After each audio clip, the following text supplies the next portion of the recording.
Please take your seats. The program is about to begin.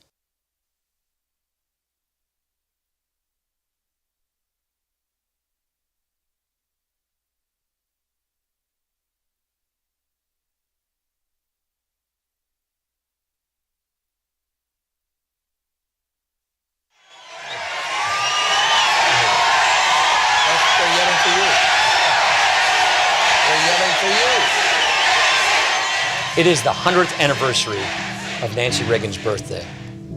What a legacy. She set such a phenomenal example for all First Ladies to follow. I'm just ecstatic to be a part of the board, to be here at the Reagan Library, and to be here at a time commemorating such an important moment for such a wonderful person like Nancy Reagan. Ronald Reagan would not be president were it not for Nancy Reagan. She supported and loved Ronald Reagan to such a degree that it gave him the optimism and confidence to carry out his program in making Americans proud to be Americans again. This was a real partnership for his career in the service of the nation, and it's one for which we can all be very grateful, just as I am grateful for the privilege and pleasure of having known Nancy Reagan. You did a great job helping in your own way as a spouse of the president, as a first lady, to help bring the Cold War to an end. That was good for everybody. She wanted her husband to go down in history as a great president, as a peacemaker. She does understand that with Gorbachev, he potentially has a partner who could work with him on this. And she is just absolutely relentless in pushing for this to happen. She really was a lot more willing to trust the Soviets than a lot of us were, because she had a lot of faith in her husband's abilities as a negotiator. They're certainly the most married couple I have ever known. The two are inseparable in my memory, just as they were in real life. If Ronald Reagan had owned a shoe store, Mike Deaver once wrote, Nancy would have been happy pushing shoes and working the register. This year commemorates what would have been Nancy Reagan's 100th birthday. Nancy Reagan was a wonderful human being and a true American icon. In her years as First Lady, her grace, her poise will always set the standard for First Ladies for generations to come. And it was through her revolutionary campaign against drug and alcohol abuse that millions of Americans learned to just say no. So on behalf of America, happy birthday, Mrs. Reagan. So Nancy, in front of all your friends here today, let me say thank you for all you do.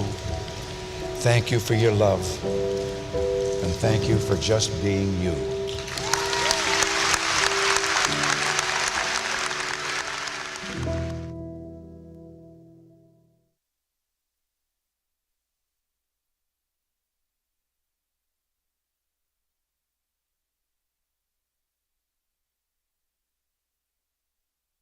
Ladies and gentlemen, please welcome to the stage Washington Director of the Ronald Reagan Presidential Foundation and Institute, Mr. Roger Zakheim.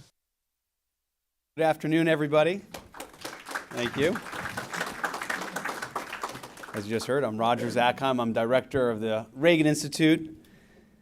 As I think all of you know, the Reagan Institute is the DC home of the Ronald Reagan Presidential Foundation and Institute. And it's my honor to welcome you to our new building here. As you know, just steps from the White House that President and Mrs. Reagan once called home. Good time to remember, everybody, to turn off your phones as we begin this program. No, it was planned. It's all good. Last July, we kicked off a celebration of Nancy Reagan's centennial year to honor the memory and legacy of a woman who, in the words of biographer Karen Tumulty, quote, exercise an influence unlike any First Lady before or since, end quote. And we are thrilled to celebrate with all of you now, people who worked for Nancy Reagan, learned from her, reported on her, respected her, and loved her. So thank you so much for joining us. Now, before I jump into this afternoon's program, I do want to acknowledge our Centennial Committee, our leaders, Ms. Shelby Scarborough and Carol Waller. Thank you for all you've done for today's events and throughout the Centennial year. And to the Reagan Foundation's own Joanne Drake. Where's Joanne? Joanne, someone remarked earlier when she asked who was involved. I, of course, said you, with pride, not trying to throw you under the bus. And the response was, she has the highest standards, the Nancy Reagan standards. And so I think you're seeing all of that through these centennial activities. And really, thank you, Joanne, for all you've done.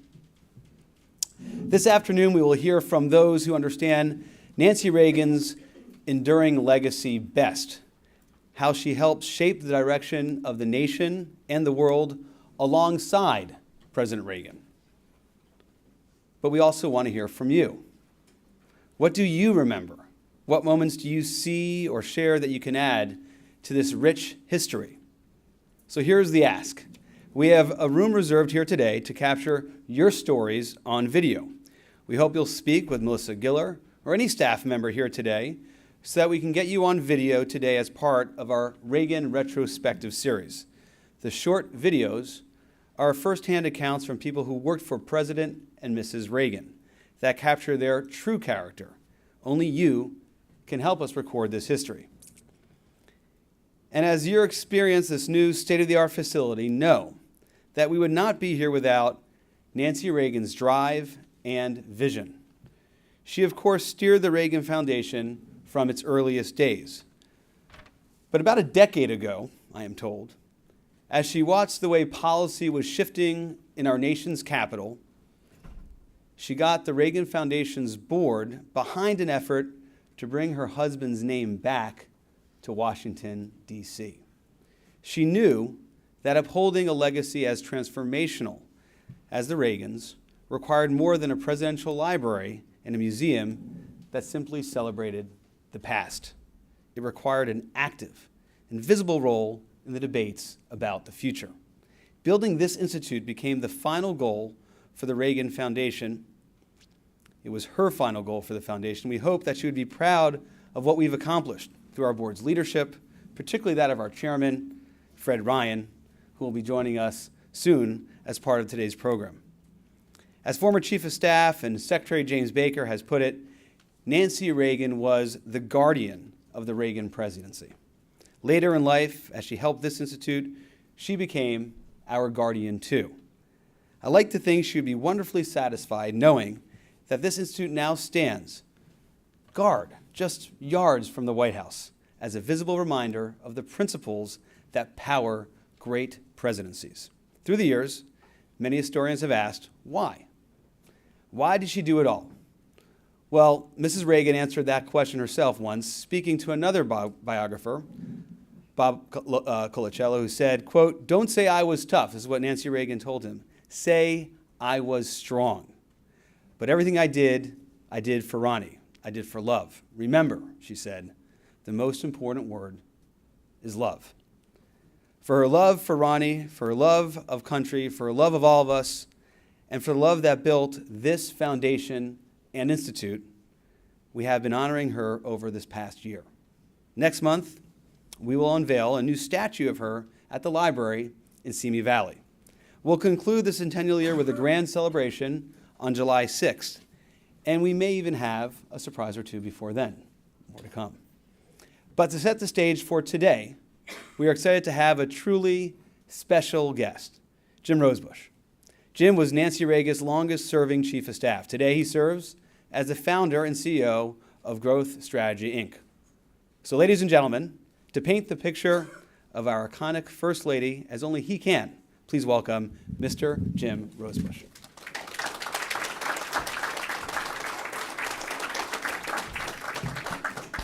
Thank you so much, Roger. I appreciate that. And I really want to applaud the Reagan Library and the Institute, not only for honoring Nancy Reagan today, which was so appropriate for many reasons, which I'll speak of briefly, but I think the timing of having the Reagan Institute here and developed so well is acutely important for the advance of history.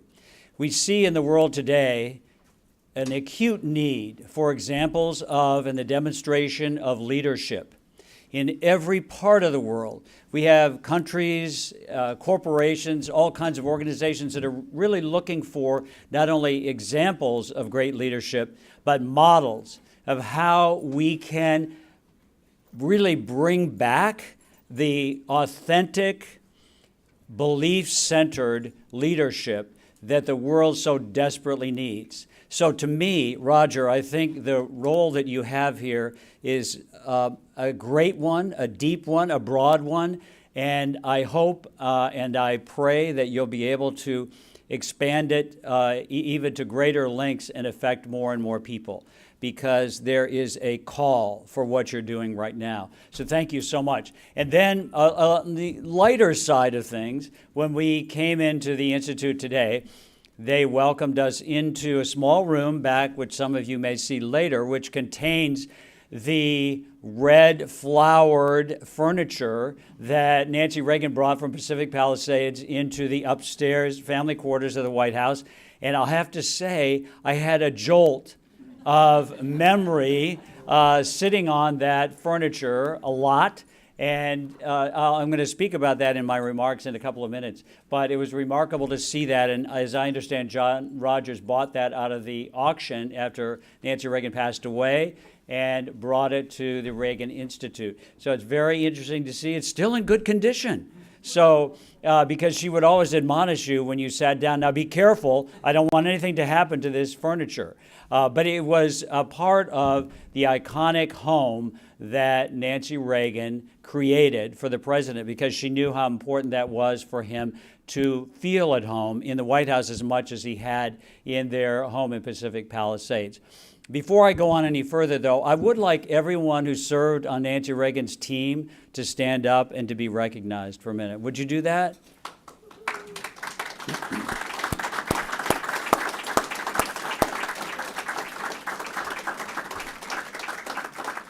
I can tell you that this is the absolute A team, the triple A team, right? No one worked harder, more creatively, and you heard the word love used. Well, I would say that all of us loved Nancy Reagan and that she loved us back. But it was a tremendous undertaking.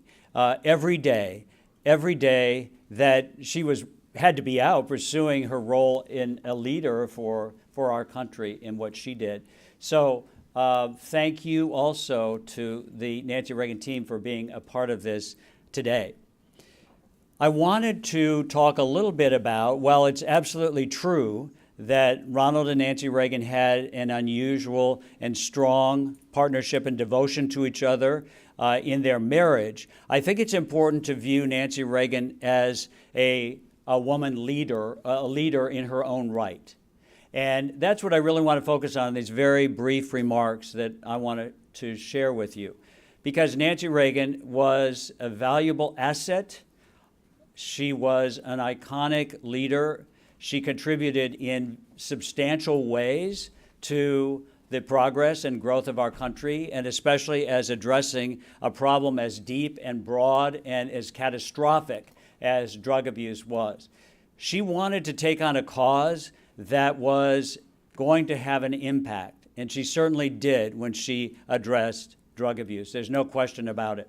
So I want to just offer a few remarks in three different categories. First of all, some of the Nancy Reagan qualities that I think are sometimes missed. Then a list of a few Nancy Reagan firsts, or what I call near firsts, of what she accomplished. And then offer a couple of comments about her last days that I spent with her at her house in Bel Air and what she had to share with me. So first of all, I have four qualities that I think about when I remember our days together in the White House. First of all, and this seems to be a quality that's often overlooked, Nancy Reagan was smart. I don't know why that's never used. You know, they'll say, well, she was a loyal spouse. She had a great relationship with the president. She protected the president. You heard a lot of that today. Well, perhaps I could say that because I was in the bullseye very often of how intelligent Nancy Reagan was. So every day I had to be at the White House because I worked for both the President and First Lady, which was an interesting, I'd say kind of almost a metaphor for the way they operated between the East Wing and the West Wing. You know, these two sides to the White House were often warring elements. So the East Wing and the West Wing didn't often work well together.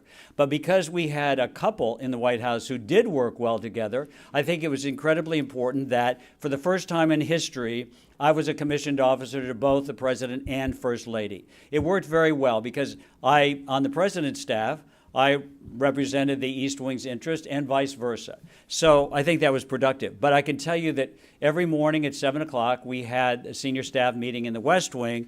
And before I got there, so I had arrived at the White House about 6 a.m., Nancy Reagan knew exactly what she wanted to do that day and what was important to her because she had read all the newspapers before I got there. And before I learned in my early days of being there that I better read them before she got to them, or at least at the same time, because on the phone, she would tell me exactly what she thought about this idea or this issue or that issue. So she was acutely intelligent. And I can tell you, perhaps it was in distinct opposition to this view, or perhaps it was political, that every time I went to Massachusetts to meet with the president of Smith College, where she graduated, and suggested that they honor her, a woman of achievement, not to mention being the First Lady of the United States, to suggest that they honor her with an honorary doctorate. And I was roundly sent out of the office and off the campus. I thought, this is something that it was political, but very unfortunate, because I think for a woman to have achieved what Nancy Reagan did was significant. So, first and foremost, Nancy Reagan was a very smart person. Secondly, she was ambitious, and ambitious was often used as a way to denigrate Nancy Reagan in the sense that, well, you know, women can be ambitious. I think that's really offensive, and particularly in her case, she was definitely ambitious. There's no question she was about it. She wanted everything to be the best, the finest. Roger, you represented her qualities here so beautifully in this handsome structure as well. But there's a big distinction between the way women are often called, or maybe called, ambitious. Nancy Reagan was ambitious for her husband's agenda, and she did everything she could to advance that. There's no one that could really convince me that she was ambitious for herself.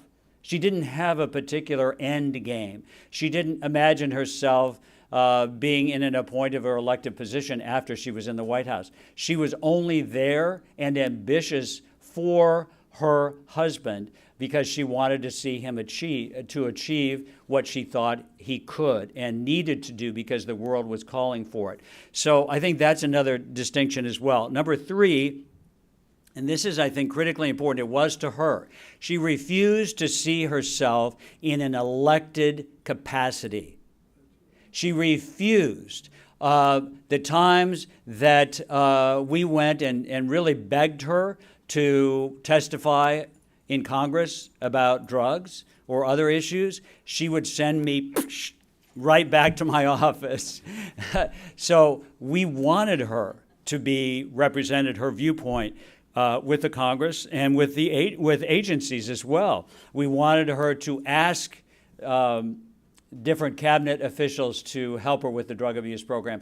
She absolutely roundly refused to do anything like that because she felt that she was a private citizen. She wasn't elected. She didn't hold a position in terms of public trust. So she did this as an individual private citizen. 4, she was tireless. And I always like to say the taxpayers got a great deal with Nancy Reagan because I can tell you how tired we were. She might have been tireless, but we were tired, right? So she never said, you're putting too much on my plate, you're sending me to too many cities, I have to walk up too many steps, and the president and first lady don't go by elevator. When they arrive someplace, they go through kitchens, they go through back corridors, and they walk up the steps. And the Reagans, by the way, loved to take 2 steps at a time. That was something, the Secret Service was like, okay, here we go again. We're walking up 2 steps at a time. So those are just 4 qualities I think are important to hold in mind about Nancy Reagan. The second, I just want to share a few of what I call Nancy Reagan firsts or near firsts. Many more of these are mentioned in my first book, which is called First Lady, Public Wife, an examination of the job of being First Lady. But very quickly, first of all, speaking at the UN General Assembly on a destructive social issue while she was a sitting First Lady. It's an important distinction. Number 2, mobilizing and hosting 2 groups of global First Ladies in a summit on drugs at the White House and the second year at the United Nations. This had never been done before. Eleanor Roosevelt had called on and gathered a few First Ladies from other countries during the war, but we had 44 women who were First Ladies of other nations come to the White House in the East Room and have a conference about what they could do about youthful drug abuse. This was astounding. Third, she participated, I guess Ken and I wanted to do this so she could see what was going on, participating in a drug stakeout raid. So, believe it or not, the Secret Service obviously did not like this at all, but she was situated in a trailer, and basically she was watching this drug deal go down, and we thought it was very important for her to observe this, and she wanted to, as a person who was working so hard to bring down this terrible problem of youthful drug abuse. Fourth, here I'm at the fourth, performing at the Gridiron Dinner in a skit to mock her image as a close-up says, okay, now you like that. But I pair that with, and she was willing to make fun of herself. She was the first lady to perform that way at the Gridiron Dinner. But I pair that in terms of her turnaround in her public standing with I think the most important thing she did to turn it around was the remarks she made one night at a drug abuse graduation called Straight in Northern California, where there were hundreds of kids and hundreds of parents. And if you were a kid who basically conquered the drug problem, you were called up into the middle, and the parents came and the kids came, and they raced into each other's arms right in the center of the gymnasium, which probably held 2,000 people. This was a massive thing, right? So I will tell you, quite as a surprise to me and the rest of us, the Secret Service was crying. The White House press corps was crying. We were crying. Nancy Reagan was crying. And she used to have her remarks typed in blue ink on, not 5x8, what was this? Large index cards, right? And she looked at me and I looked at her and shh. And I said, now you have to really speak from the heart. She got up in the middle of this massive gymnasium and she looked at the parents and she said, I know what it's like to be a parent, blah, blah, blah. She turned and spoke. She turned to the kids. She told them what good there was for them, what kind of life they could lead without drugs. And at the end, she had captured the entire audience, and she was carried out on the shoulders of those kids. And when we left, the press corps that was following us were like hovering around us as we got in the motorcade, and they said, what happened to her? What happened to her? Meaning they were seeing a different side to her. And that is exactly what it took. And that's what we're seeing in great speakers today. And I said, going back to the hotel that night, it reminded me of this quote. Whenever the heart speaks, no matter how simple the words, they're always acceptable to those who have hearts. That was Nancy Reagan's breakout role, to open her heart and to communicate it that way. We went to the Vatican on a solo trip, first time to meet with the Pope on drugs. We went on an aircraft carrier, an active aircraft carrier at sea. That happened to be my favorite day. We did the solo visit to Normandy on the 38th anniversary, honoring the only woman buried there. We were able to find the only woman buried at the American Cemetery. Bilateral solo meetings with the Soviet First Lady, including an attempt by Raisa Gorbachev to sequester her alone. That's another story. Groundbreaking at the new International Red Cross headquarters, dancing the flamenco at a Madrid school for dance, which in the photo played on the front cover of every single newspaper in the world. don't think that those photos don't have an impact on the role of American leadership. 11, establishing her own philanthropic foundation while still in office to help fund drug abuse victims, representing the U.S. on a diplomatic trip and bestowing a taxpayer gift after the catastrophic earthquake in Mexico, hosting more working official state visits of foreign heads of state than any other First Lady in history, performing with the National Symphony Orchestra. That was another notable. Now, just to conclude, it would be fun for you to keep tally of the first that you were involved with or that you knew as well. It's kind of fun to think of it that way. So in her last days, I had the privilege of spending time with her, and it was a very sweet time in a way, and an unusual time because she knew that her time was limited on Earth. And there are three things I want to share with you there are many other things that we could talk about, but I was reminded of it by seeing the furniture that was in the family quarters today. There was an octagonal table, kind of like a walnut and octagonal table, which they had brought from Pacific Palisades as well as this furniture, and it was upstairs in the family quarters. And I used to sit there and have meetings with her. In fact, it was at that table that I had several meetings with Frank Sinatra, who implored me to do everything I could to help Nancy Reagan. He was a big, person cheering her on. But when I was sitting there with Nancy Reagan, I would often, like a kid does, lean back, on the back legs of a dining room chair. Have you ever done that, or your kids have done it? And she would don't do that to my chairs. So Nancy Reagan could be very direct, like in cases like that, and in other cases as well.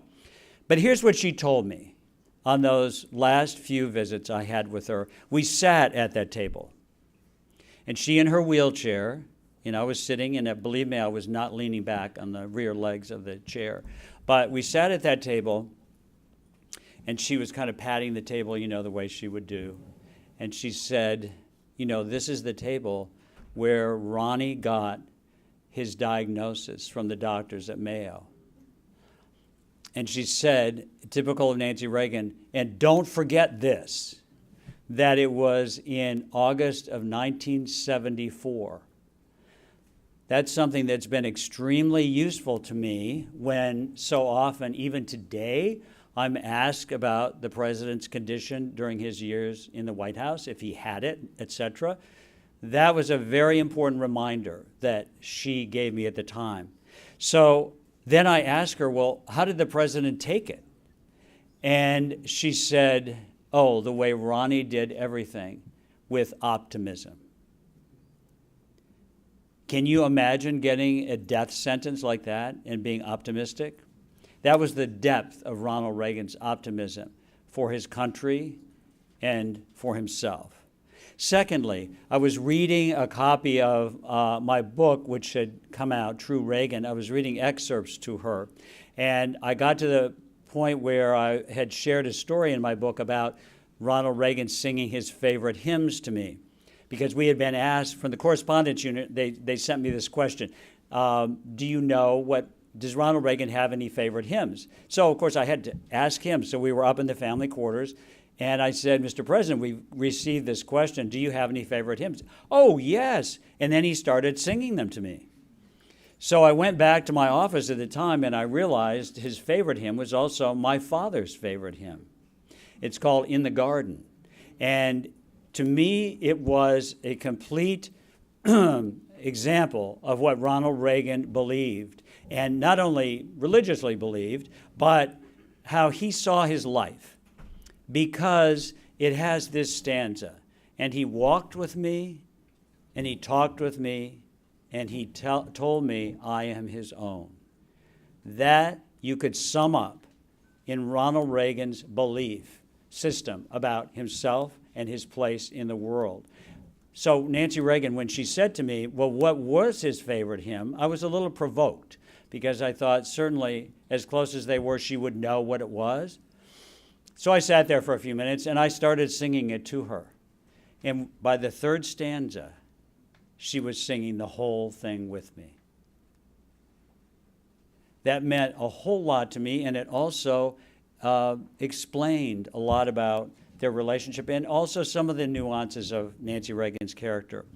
Lastly, she, on the next to last visit that I paid to her, she went out in her wheelchair to the front door and she said to me, "When are you coming back?"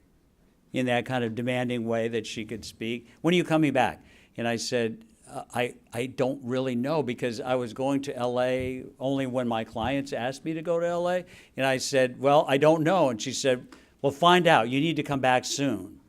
Well, I didn't know that or think about that until she had passed away, because she knew she had a limited period of time. But during that visit, she was holding my hands like this, and she told me how much she appreciated everyone who took care of her at the White House. And that's what I want to share with all of you today.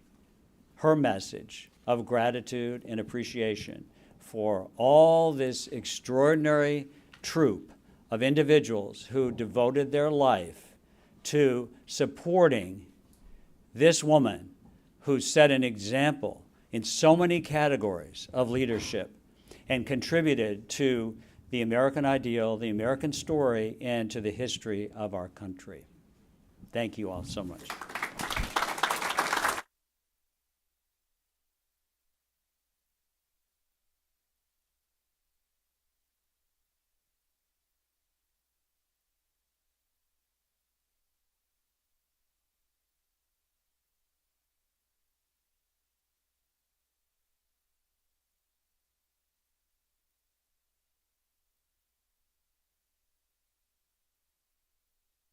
Ladies and gentlemen, please welcome to the stage our panelists. Miss Nancy Keegan-Smith, Mr. Carl Cannon, Mr. Douglas Brinkley, and our moderator, Miss Anita McBride.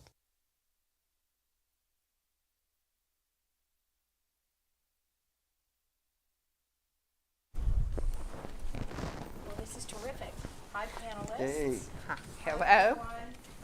It's so wonderful to be together to see this sea of red, to think of Mrs. Reagan, to think of President Reagan, to think of the joy and pleasure and privilege that we've had to work in the Reagan administration. And thank you to the Institute, thank you to the Ronald Reagan Foundation, thank you, Roger, for hosting us for this opportunity to reflect. Our panel, there is a series of panels coming today, and Jim, thank you for teeing it up. Actually, I think you did all 2 panels.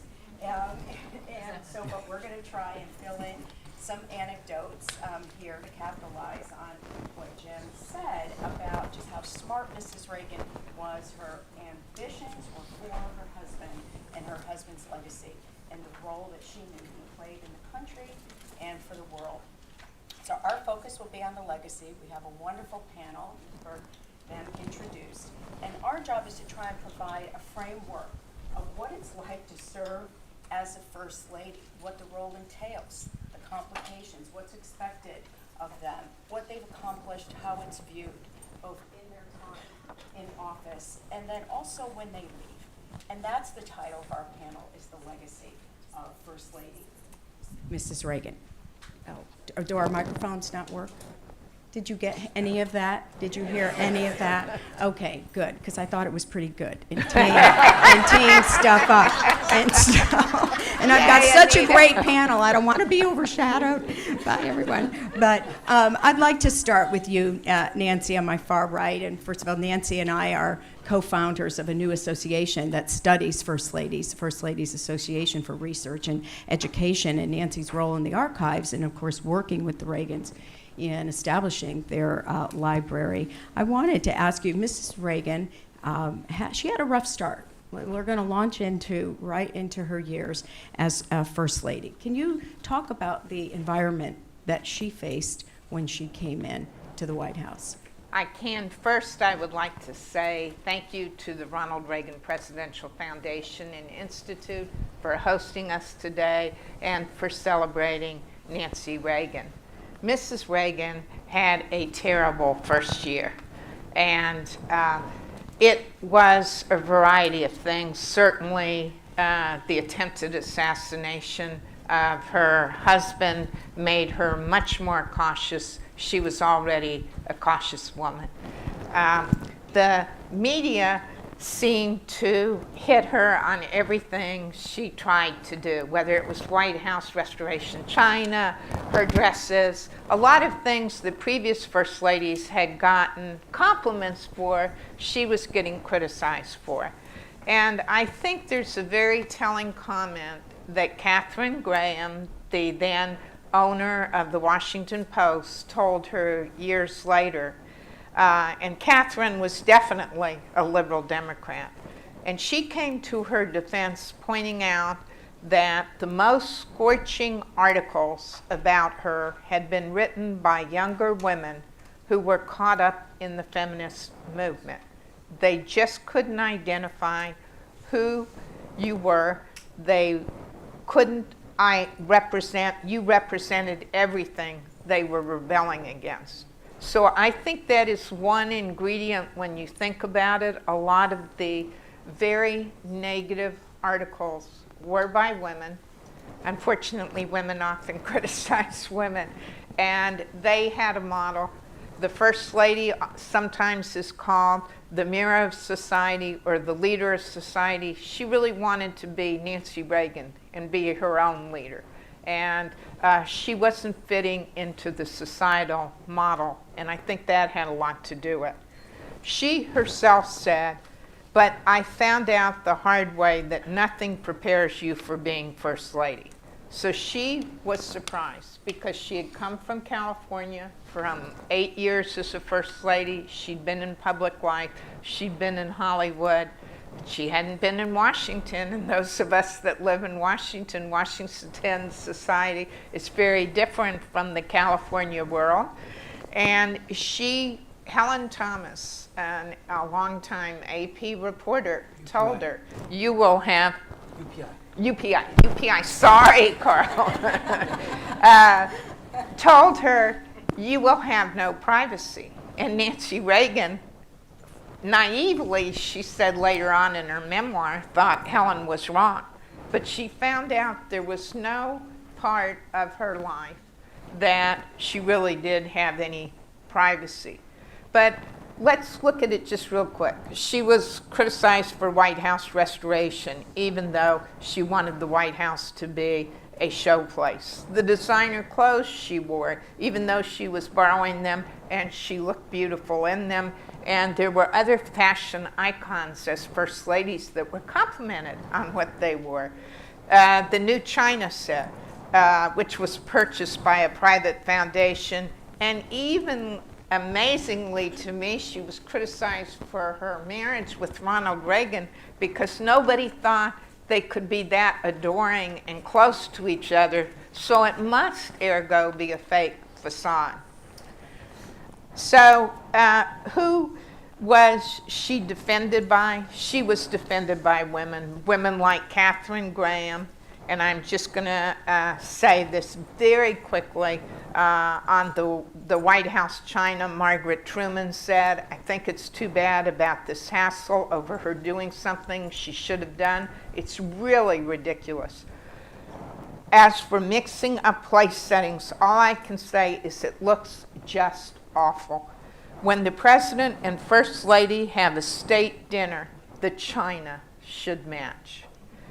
Jackie Kennedy, when Onassis, when Mrs. Reagan got criticized for essentially looking lovely and wearing designer clothes, called her with sympathy and said, all of this will pass, but it might be a good idea to quit reading the papers for a while. So I think it's interesting that Mrs. Reagan came in and the harsh criticism came from a younger generation of women, and she was also defended by women who had been in her place before. Thank you, Nancy. That's great way to frame. And before we get to the turning point, which Jim had mentioned about the gridiron, I wanted to ask you, Doug, if I could, noted presidential historian, you spent a lot of time reading the diaries. You're the editor of the diaries. You spent time with Mrs. Reagan. I want to talk with you a little later about the legacy and vision that she had for the library. But I wanted to know if I could pick up on the mention of Jackie Kennedy contacting Mrs. Reagan. Can you tell us a little bit about the relationship? Because I think that was surprising to me, the Kennedy-Reagan relationship. Well, it's just a joy to be here. I consider this a party. Happy birthday to Nancy Reagan, somebody that we all love and admire. And Nancy Reagan is a great American and an excellent First Lady. Before I just get to Jackie Kennedy, I could say when I think right now about knowing Mrs. Reagan, it's her eyes and it's the amount of expression she could convey in them. She could look at you and speak words, and sometimes it would go both ways. You could feel this sort of a sense of disapproval, or you could see in her eyes incredible approval, and that was part of her intelligence, which was unbelievably strong. She's one of the smartest people you can meet in understanding human relations. And that is politics, but she wasn't a political person. And I think that the key to her is realizing that she was an actress, but a supporting actress that became in her career. She recognized early on she wasn't going to be the Marilyn Monroe of her generation or Betty Gable. But in the Hollywood world, being a supporting actress was a very noble and important calling. And that's what she did in Hollywood, and she could make other people look good. And Ronald Reagan was a matinee idol, and when they came together, she was able to continue to be a supporting actress, and then she did that as First Lady. And it's a quality of the way that she could convey things. She could own the camera when she wanted to. And I think that's what Jackie Kennedy Onassis noticed in her. Jackie Kennedy Onassis was deeply sympathetic to other First Ladies. There is a club. We talk about ex-president's club. There's an ex-First Ladies club.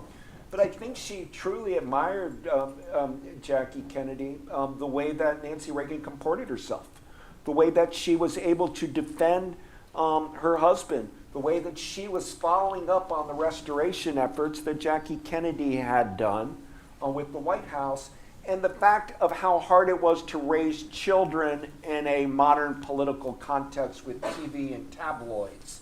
And so Nancy Reagan's mother, Edith, was a Democrat, often forgot. Her father, Dr. Davis, was adopted father, but was a conservative, so she could navigate both worlds. And she liked the charm and the gusto of the Kennedy family. She loved Ted Kennedy very much because he was lovable to her. He would sing songs. He would sing, "Oh, Danny Boy," or he would joke with her. He humanized the situation with Mrs. Reagan, and she appreciated that.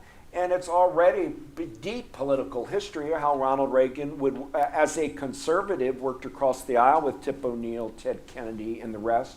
But later, when I got to know her, she was very thrilled on her birthday, which we're celebrating, even though it's not the date, that Ted Kennedy would call her and sing to her on her birthday. And a lot of leading Republicans didn't. Yeah. I know what you want to say. But some of them didn't call on her birthday and sing, and he did, and that meant the world to her. And I think some of the advice in later years, and I'll turn my turn over here, but she would say, people would say, "What can you do to help Mrs. Reagan?" Call her. She was a human. She liked the human relationships with people and didn't like to be kind of shelved. She wanted to be in the mix. Can I add something to that? Please. The relationship between Nancy and Ron Reagan and the Kennedys, it hasn't got the attention. As I'm hearing Doug speak, I'm remembering the first interchange that I know of is in 1967, and Reagan debates RFK but it's not really a debate. They're remote, and it's a group in, I think, Oxford. It's English students. They're all Marxists. It's an ambush, really, on the Vietnam War. And the students take turns calling them each war criminals, and the two men respond the best they could. It was widely, in Reagan world, the lore is that Bobby Kennedy came off the stage and barked in a profane way to his staff, "Who got me into this?" I think he was actually starting. Who the F got me into this? Is what he said. Because Reagan killed him in that. Well, I personally think, everybody here is a Reagan. I think he was actually talking about the students more than Reagan. But Reagan did better than Bobby in the debate. But the next year, Robert Kennedy is shot in California at the Ambassador Hotel, a hotel Reagan and Nancy have been to many times. Reagan and Nancy met the press there 2 years earlier, June 7th, 1966. And it's where they went to meet the press when they're running for governor. And this was a shock to them. They write a letter, and I say they because it's signed, Ron and Nancy.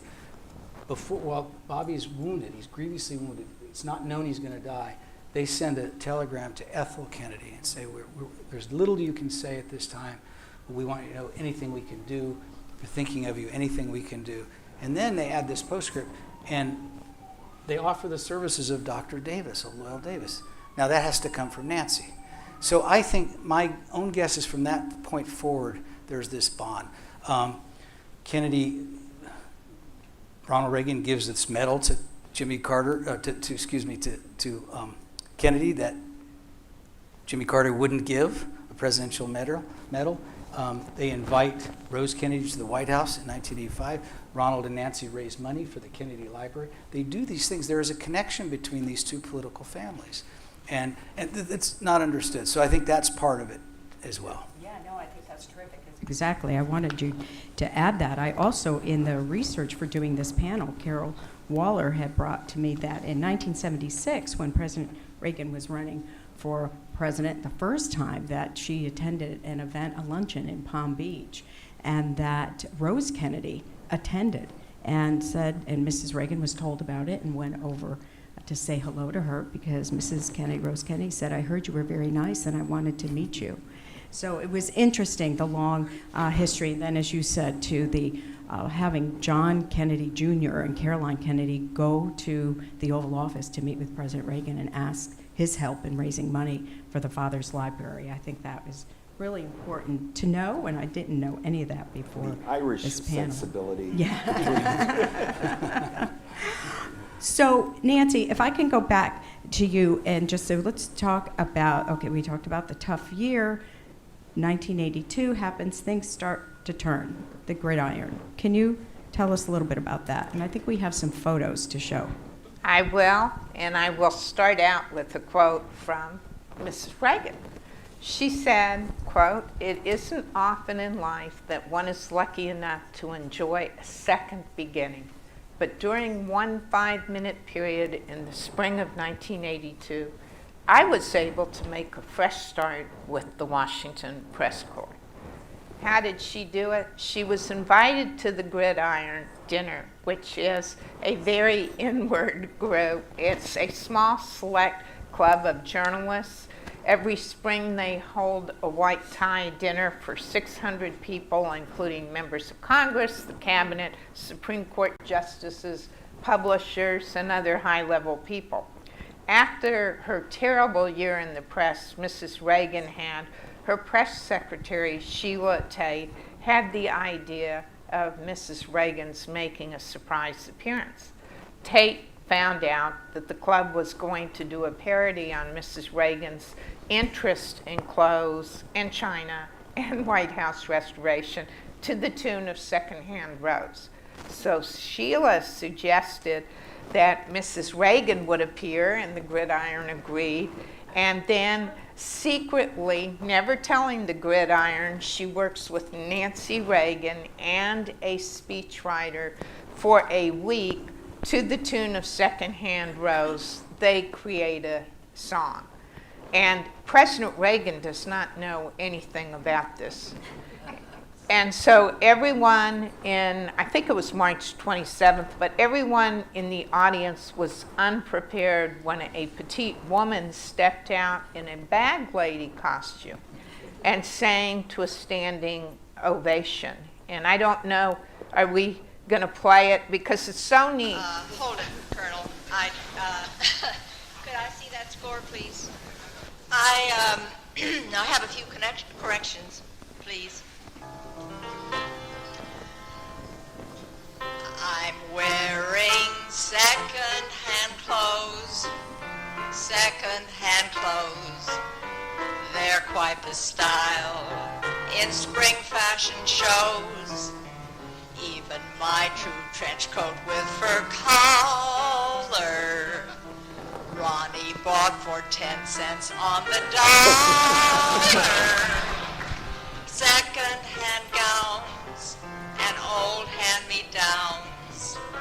The china is the only thing that's new.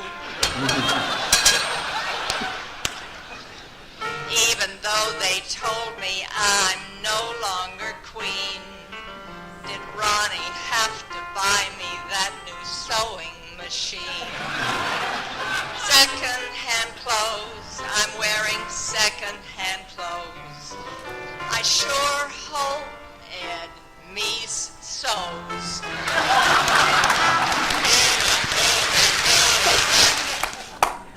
That's excellent. Thank you. Thank you, Nancy, for bringing that to us. I wanted to ask Carl, based on that, I mean, did she that just sounds like a George W. Bush word, misunderestimate the press. I think that word's our word. Did she underestimate the press? Okay. Nancy Reagan Nancy Smith mentioned that she had a tough first year. She had a tough first year in Sacramento, too. Yeah. And she wasn't prepared for that. That Deaver line that you heard about the shoe store, that comes out of an interview she does with Chris Wallace. And she says, I didn't think he was going into politics. And she said, if he'd have done a shoe store, I'd rather it was politics, but I'd have done that too. But she keeps to Sacramento, and she's not prepared for the press coverage she's getting. Now, the context there is that there's two newspapers at that time in Sacramento, the Sacramento Bee, the afternoon paper, the Sacramento Union. The San Francisco Chronicle sells huge, you have these three papers, they sell a lot, and she has this newspaper war. The Bee is the Democratic Party newspaper. It's something out of another century. The Union is the Republican newspaper. And the Bee's relentless to criticizing it, and she doesn't like it, and she's not used to it. In the midst of this is all the first year. Joan Didion, a famous writer from California, does a Saturday Evening Post piece on Nancy that's really quite vicious. And she was unprepared for it. She opened her house, this woman, she brought her in, she let her do a photo shoot. And Joan Didion paints this picture, Pretty Nancy, I think was the headline. And Pretty Nancy's clipping a rhododendron. And the whole point of the piece was that Nancy was phony and that the smile's phony. And Joan Didion was an accomplished writer and great writer, really, but she couldn't have gotten Nancy more wrong. There was nothing about that piece. She blew it. She didn't understand who she was dealing with. Nancy's problem in Sacramento really was that she was too blunt. She was too straightforward. Yeah, too straightforward, not phony. Anyway, it got to the point where Reagan had to say he was canceling the Bee, the subscription to the Bee at their East Sacramento house. Oh, and the first thing is, they lived in East Sacramento. They didn't live in the governor's mansion. And Nancy said that the governor's mansion was a fire trap. Well, it was. It was the fire marshal later admitted. If it had been anything but the state governor's mansion, they would have closed the thing. Nancy refused to let the kids live there. And they moved to East Sacramento. Reagan, of course, told the reporters, look, I get to be at the office, don't worry about it. But she was unprepared for this kind of coverage. And but by the time she leaves, she's got it figured out. She's doing all right with the press corps, and then it starts again here in Washington. And this thing about the Nancy Smith pointed out to you, she did exactly what Jackie Kennedy did. Jackie Kennedy what does she get out of it? A TV program where they gets the greatest ratings in his, like Super Bowl ratings, walking people through, showing they gave her an Emmy. They gave Jackie an Emmy. She couldn't lionize for doing the same things that Nancy did, and she was demonized. Well, why is that? Well, there's a few reasons, but let's start with the most obvious one. The country had changed in that time. This is post-Watergate. This is post-Vietnam. People don't look at the president and the first lady and automatically get warm and fuzzy anymore in this country. She's a Republican. She's not a Democrat. In the press corps, I don't think I need to belabor that with this crowd, but there's a little bit of a different standard. The other thing is there's a bad recession. It's just not a good look. And Nancy herself comes to realize this. And she said in an interview after she left the White House, she was looking back, she said, I wouldn't have liked myself if I could have seen this over again. And the point is, if it had been some other aide, a top cabinet official, a chief of staff, who was doing what Nancy's doing, Nancy would have made sure that person got fired. Her approval rating is half of Reagan's. She's hurting the presidency. And then she does this. And then I think what happens in the press corps is there's sort of a collective thought, we need to be at least fair to this woman. She's trying. Maybe we should try. And she gets very active in her role. Doug, do you want to comment on any? Well, then she starts into the policy, which you want to talk about. That's right. You know, if the big thing that's going on beyond the Vietnam War and Watergate are the assassinations. You mentioned RFK. But imagine you're Nancy Reagan. You have the killing of John F. Kennedy. You have the killing of, Martin Luther King, Malcolm X, Bobby Kennedy. Gerald Ford had multiple close brushes with assassins. Jimmy Carter had the killer rabbit. All right, we'll forget that one. Douglas.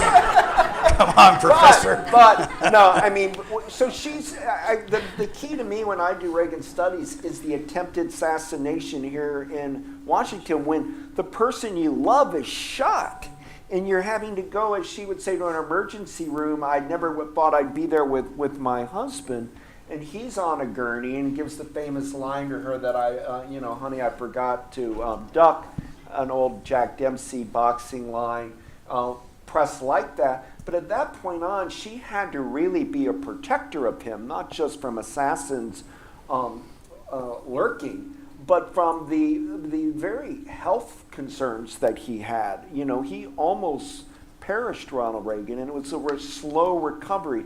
And she had to, monitor him on a daily basis and didn't want to be, she really wasn't just love forlorn, she was security concerned when he was out and about. And then the fact that she has to confront breast cancer in the White House as a first lady, and deal with her own health on a very serious issue while she's trying to monitor her husband's health. It makes her a very epic figure when you're dealing with love. It reminds me most of Eleanor Roosevelt after FDR got struck with polio, and then she had to, at least for the first decade, be there to help him mend. And much of the presidency, I think, of Ronald Reagan. And in the diaries, which I edited, Reagan wrote that I'm going to start, and I've seen God, and I'm going to try to reduce nuclear weapons in the world. And a lot of the Cold War fall, the triumph of Reagan and Gorbachev diplomacy, is after being shot to working on a higher calling in life than just the back and forth of politics. Thank you. And Nancy, if I can then pick up on some of the things Doug had said, because she faces breast cancer, she's worried about her husband's health.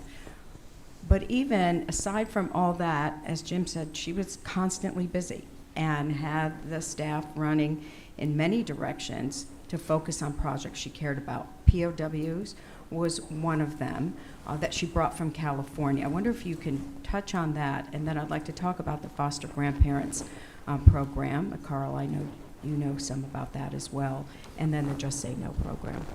Well, she did have projects, and she wanted to be a very substantive first lady. She herself, in terms of what Carl and Doug were saying, she herself realized that one of the problems she had was because of these issues that they're talking about, she pushed the press away more, she didn't bring them in. So that made her harder to get good press. But on one of the issues she did get good press on was the drug program. And she was very committed to Just Say No. And she was told by her husband's advisors that it wasn't maybe a good topic because drug abuse is sort of depressing and a dark topic, and it could be controversial. And she goes, I'm passionate about it. So she said herself that her drug effort, working against drugs, has provided me with the most fulfilling years of my life. She also said that, per what Anita's saying, when the POWs came back. So there were incidents in Nancy Reagan's life that meant so much to her. On the Just Say No problem, Just Say No drug program, it's interesting. She's in Oakland, and she is talking with the little girl. And the little girl asks her, well, what should I do if someone offers me drugs? And Nancy Reagan says, just say no. So in her memoir, she's very funny in her memoir, she says, we got a great name for the program, and we didn't pay $200,000 to an advertising firm to get the name, you know. I just said no. So it was very simple. Her father was from a medical background, and to a lot of points that have been made here, she was very intelligent. She had a lot of medical knowledge. She created Just Say No clubs all over the world. By the end of her first ladyship, there were 14,000 clubs, 400,000 children had been involved. The Center for Disease Control monitored, NIH monitored it and said that teenage perception of whether you should be smoking marijuana had gone down in half. So in other words, in the period of the Reagan presidency, there were half of the teenagers were saying, no, you shouldn't be smoking. She took the issue global in 1985, hosting a White House summit for 18 First Ladies. She met in the same year with Pope John Paul to discuss the drug abuse problem. And she was the first sitting First Lady to address the drug problem at the United Nations General Assembly, where she gave remarks, and she gave remarks that her husband's advisors didn't like. She gave remarks that the United States needed to do more about their drug program, and they were all advising her to say other countries needed to do more about their drug problems. But she said, no, I'll stick with my remarks, and she got very positive. Yeah, just say no. She got very positive comments from the delegates on that.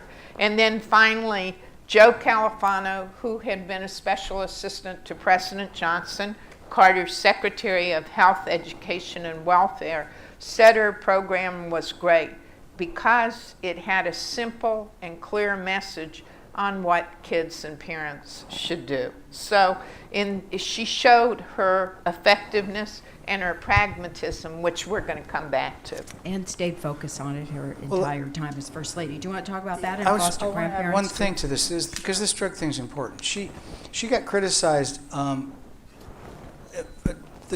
Mostly people liked it, but there was some criticism. The criticism came, one criticism was, well, okay, that's great, but why is your administration prosecuting all these low-level drug dealers? Why are we filling our prisons with people who have drug problems?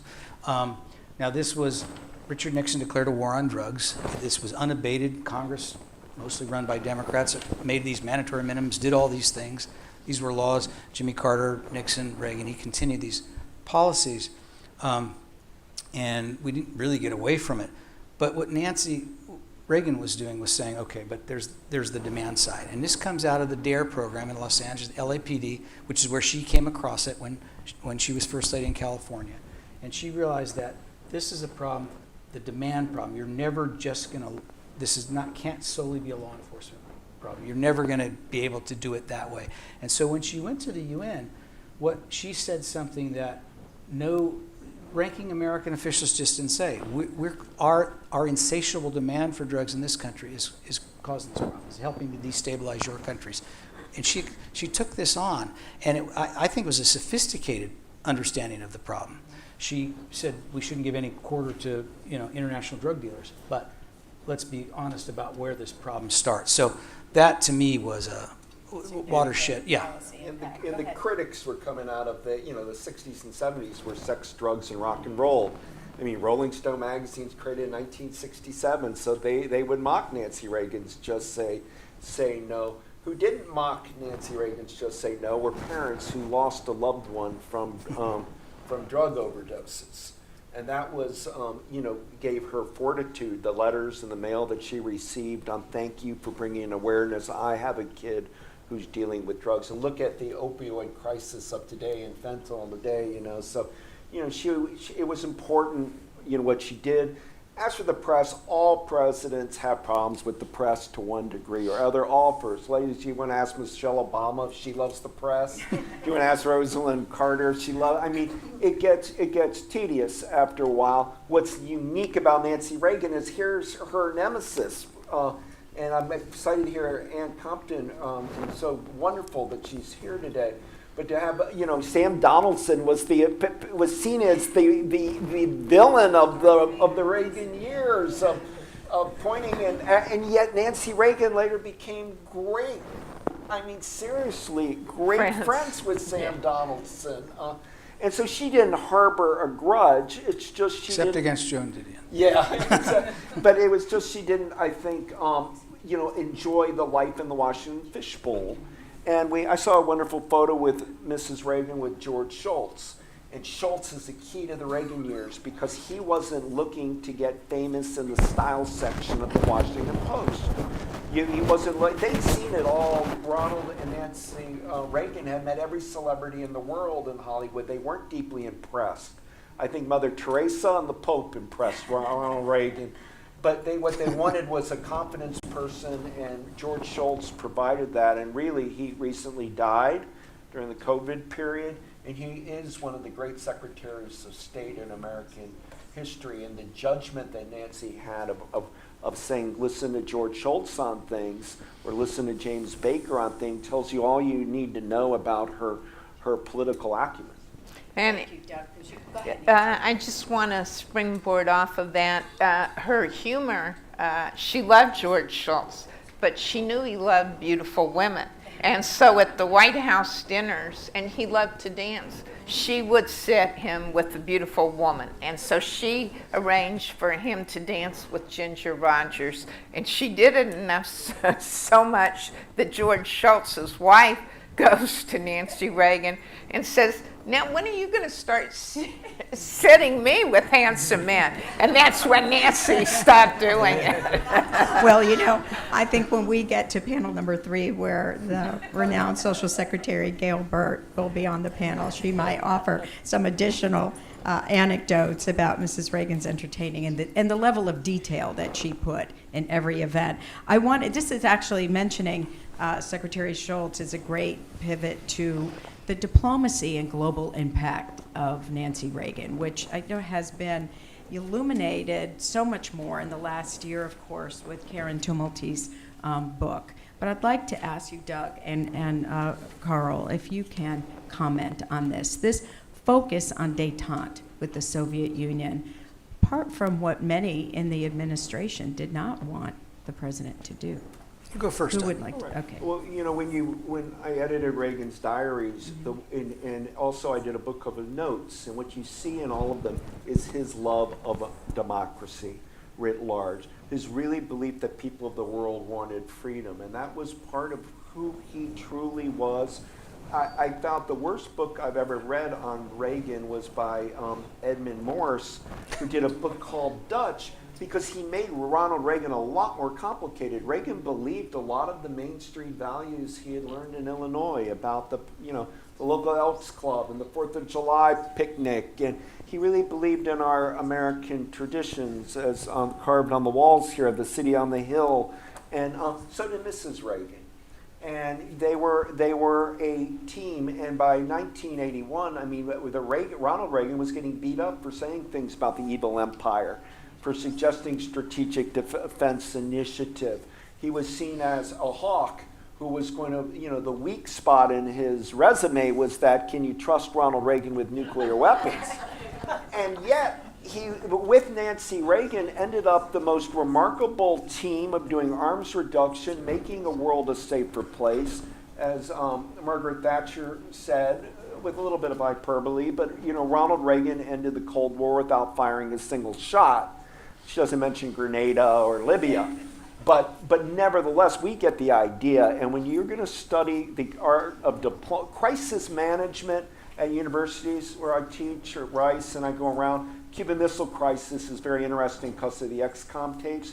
But if you're going to look at diplomacy between two superpowers, looking how Ronald Reagan handled himself in Reykjavik and Geneva, on and on, with Mrs. Reagan at his side, is one of the great stories in the history of American statecraft. Yeah, and what I would add to that is that it's since Ronald Reagan left the White House, since the Reagans left the White House, there have been a series of examinations of this period, and so some are really good. I mean, I forget his name, Jack Matlock wrote a book about Reykjavik.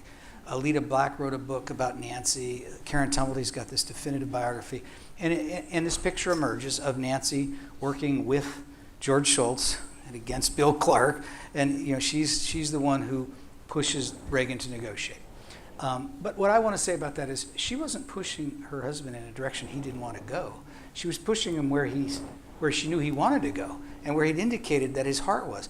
In 1976, at the convention in Kansas City, where he loses the nomination to Gerald Ford, Ford calls him up there. He gives an extemporaneous speech. He talks about Armageddon and nuclear weapons and how are we going to disarm, how the planet can survive. And it can't survive by mutual assured destruction. This is a passion of Reagan's that goes back most of the time he's in public life. He has no illusions about communism, which he loathes, but he doesn't loathe the Russian people. And he wants to negotiate. And he says he keeps telling the people around him about when Gorby comes in, I think this is a guy I can do business with. That's his phrase. And Nancy and Shultz take him at his word on that, and Jim Baker, and they encourage this. But she was, it's not like she was trying to get Reagan to be something he wasn't. I think she was trying to get him to be what he was. She didn't always approve his methods.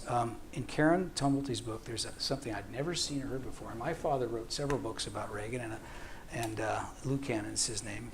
He was here in this chair a few months ago talking about Reagan, and I was in where you are in the audience. Anyway, the best. Your dad was the great writer on Ronald Reagan. Nobody can tell. Anyway, there's this. Stu Spencer tells Karen that he overheard Reagan screaming at Nancy, and they were arguing about the Evil Empire speech. But Reagan couldn't be budged. He said, "Well, I kind of like it, and he stayed with it." But so she's pushing him, but again, she's pushing where she thinks he wants to be. And Nancy, you have which I think is up on the screen. She's pushing him, but do. she's also pushing Mrs. Gorbachev. I will say one thing, Carl. In Nancy Reagan's memoir, she said that is not true. So what Karen Tumulty said about that there was that screaming man. Yeah, because I read Karen's book, and then Nancy Reagan said we did not talk to each other that way, and that has an element of truth to it.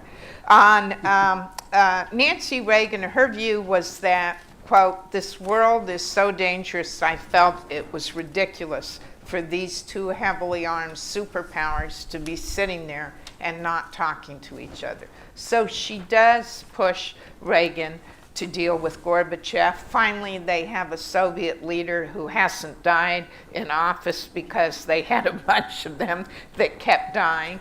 And Reagan said they change premiers like I change shoes. Yes, yeah. Says they keep dying on me. They keep like dying. It was a personal thing they were doing to him. That's right. So as part of the first summit, she writes to Reza, and she says, when our husbands, and I think it's on, when our husbands meet in Geneva this November, I am sure they will have the support of the people in both countries in their effort to put our relations on a more stable and constructive footing. I know that we both want to do all we can to improve understanding between people in our two countries. And Reza responds very positively. Now, what's also funny is that Gorbachev and Reagan really liked each other. But Reza and Nancy, it was, well, Nancy said, you know, it was, she bore with it because détente was much more important. But she was glad when she didn't have to deal with Reza Gorbachev. At one point she said, "What's wrong with that broad?" about Mrs. Gorbachev. Because she was lecturing about socialism and things over tea. Well, and it's amazing. They go, for the Moscow summit, they go to a church with icons. And so Nancy asks, you know, can you tell us about the symbolism in those? And Reza says, there's no religious overtone to those whatsoever. And Nancy's just flabbergasted. Yeah. Anita? Thank you. Nancy, and I want to go as we start to conclude our panel because I want to ask each of our panelists a final thought and question on Mrs. Reagan's legacy, her impact on the library, and the legacy of the president. I just wanted to add one thing that we've referred to a little bit here today, her impact on the White House and the restorations and renovations that she did there. I'd be remiss if I didn't, being on the board of the White House Historical Association. Gail is too. This is an important relationship that all First Ladies since Jackie Kennedy have had with this private association to keep the White House the museum quality that it should be and be the standard that Mrs. Reagan wanted. She raised a lot of private money, and not just for the White House, but also for Blair House. Some of the things that were done during her time is restoring, reupholstering, and regilding over 150 pieces of historic White House furniture for the collection, acquiring the first portrait of John Adams for the White House collection during her time. And Theodore Roosevelt's Nobel Prize was acquired during this time. And any of us who worked on the West Wing or had Blue Pass that took people on tours would always point to that Nobel Prize that was in the Roosevelt Room. And but her goal, as I said, was bringing the presidency to a standard and using it as an international stage. And so I'd like these lessons of leadership and courage and diplomacy of Mrs. Reagan that we talked about today. I wondered if each of you can offer a final thought. Well, you made me think about the White House, but I'm also recalling that we're celebrating a centennial of Nancy Reagan, but Nancy Reagan had to fundraise for the centennial of Ronald Reagan. Yes. And she tasked Boone Pickens, who's the oil and gas entrepreneur up from Amarillo, Texas, you know, great Reagan booster, to find $100 million to fundraise for the opening, you know, the centennial fundraising drive. Well, he called what he thought was good news that the date was getting close. The thermometer was near the top, and he said, "Well, we're in good shape." And Mrs. Reagan said, "Well, what do you mean? Where were we at?" And he said, "Well, I've got 95 million raised already." And she said, "That's not the full mark. What are you doing?" Like he was calling thinking he'd get praised for the 95. And Boone said, "I went and found that other 5 million so quickly." And I got to call her and tell her I hit it. We got 100, and she said, "I knew you would do it." And Boone Pickens, who also recently passed, was such a great help for the Reagan Library and Foundation and all. And when I did the diaries of Reagan, he was a big help on getting the word out about him. Cultivated an important relationship. Anita, if I'm concise, can I say two? Yes. The first one I want to talk about is the foster grandparent thing. Yes. It's forgotten. People don't talk about it as much as maybe they should. Nancy Reagan got involved in the foster grandparent program in California in 1967. This idea was started in 1965 by Sarge Shriver, another Kennedy-Reagan family connection. Shriver was working in the Johnson administration. He went to a facility for intellectually challenged children, and saw that they had needs that even the most conscientious staff couldn't meet. They needed to be held, they needed read to, they needed things. And then he spent, coincidentally, that afternoon in a senior citizen center, and he found that those people needed someone to hold hands with and talk to and to love and to guide. And he thought, You remind me of that line about just say no to $200,000. Here's a government program that there was never a single study. Shriver says, oh, I get these two things. And he came up with this foster grandparent thing. Nancy heard about it when she was First Lady in Sacramento. She went to, I think it was Pomona State Hospital, which was a facility for intellectually challenged children. And there was a little 9-year-old Asian American boy who just saw Nancy, and she was so petite, and he took her by the hand, and he wouldn't let her hand go the whole time she was there. And when she left, she was speaking on this program, and both the little boy and Nancy started crying. And she said, I'm going to get involved with this program. And she did, and she brought it to Washington. I mean, it came from Washington, but she scaled it, and it still exists in AmeriCorps to this day. Yes, and the first event at the White House was with Frank Sinatra. Yes. And Frank Sinatra and her, you could probably get it on YouTube. They sing a song together, a duet, To Love a Child. Right. And Nancy wrote a book, To Love a Child. One last quick thing. No, go ahead. So it was about 10 years ago, my father and I went to the christening of the USS Ronald Reagan, the carrier. And Nancy, they gave her this huge champagne bottle. She nearly broke her arm trying to break it against the hull. I don't think she ever did succeed. Some captain stepped forward and did it. But anyway, that night there was a reception. We met, we talked, and there was a dinner, and she was going to be honored, but she wasn't staying. She was flying back to California, and she just said to my dad, matter-of-factly to me and my father, she said, no, I really do need to get back. Ronnie needs me. And that's when it hit me that she was his caretaker.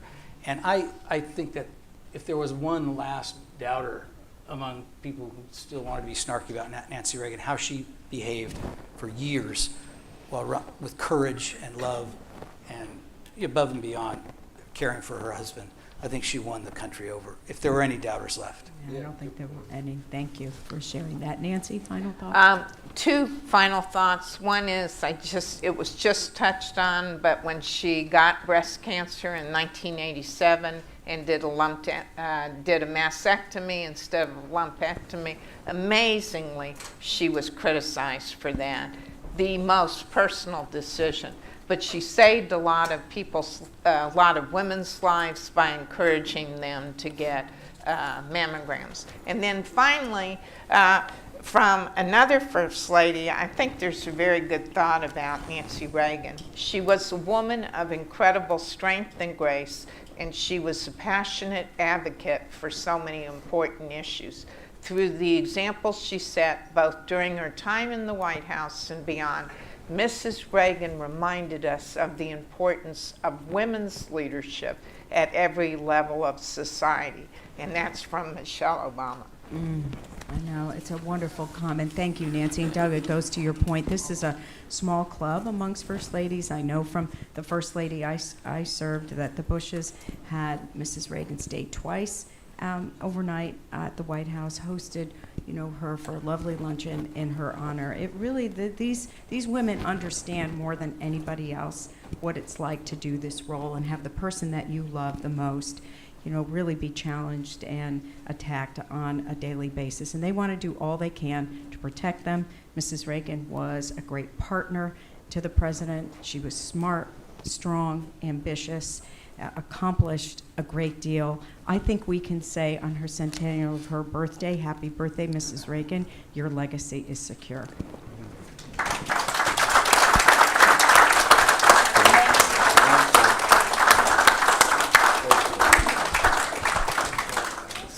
Thanks, Doug. I'm going to send you an email so you'll have all my contacts. Good. Thank you to our esteemed panelists. Panel 2 will begin momentarily.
Ladies and gentlemen, please take your seats. The panel session is about to begin.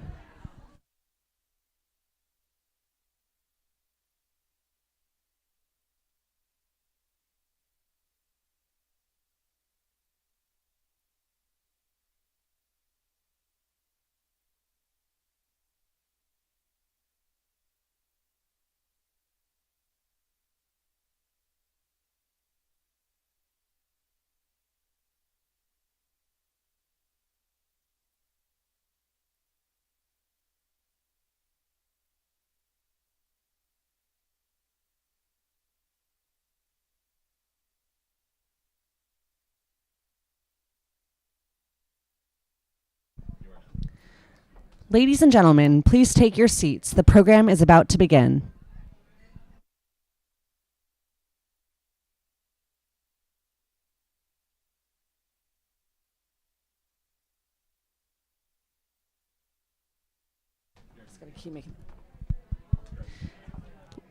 Ladies and gentlemen, please take your seats. The program is about to begin.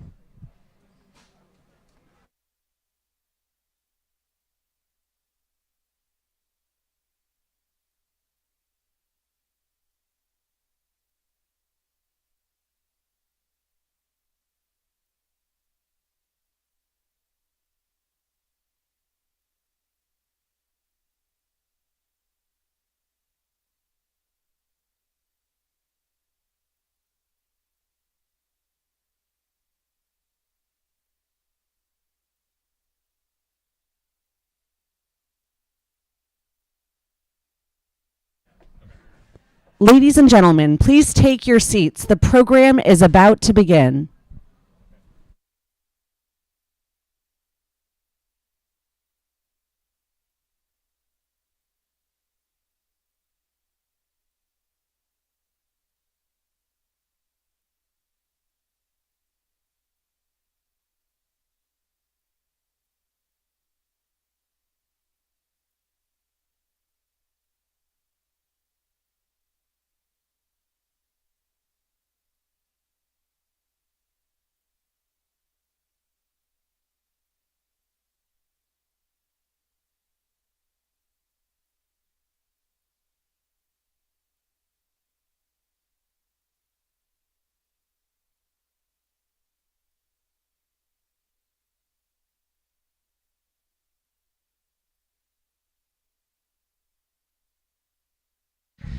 Ladies and gentlemen, please take your seats. The program is beginning.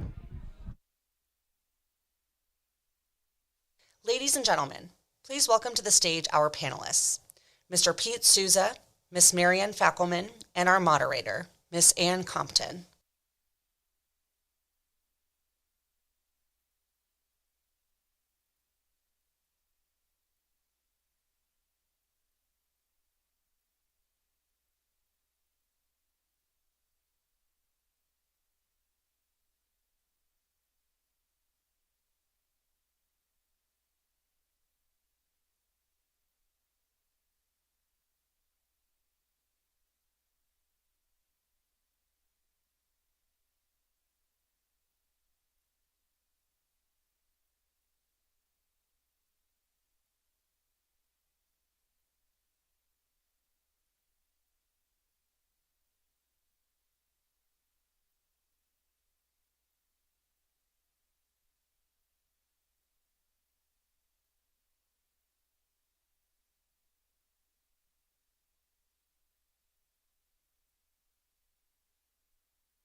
Ladies and gentlemen, please welcome to the stage our panelists, Mr. Pete Souza, Miss Marianne Fackelman, and our moderator, Miss Ann Compton.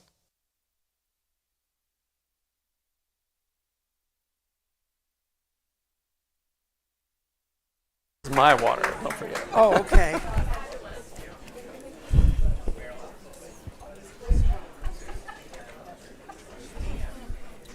Well, let's have some fun.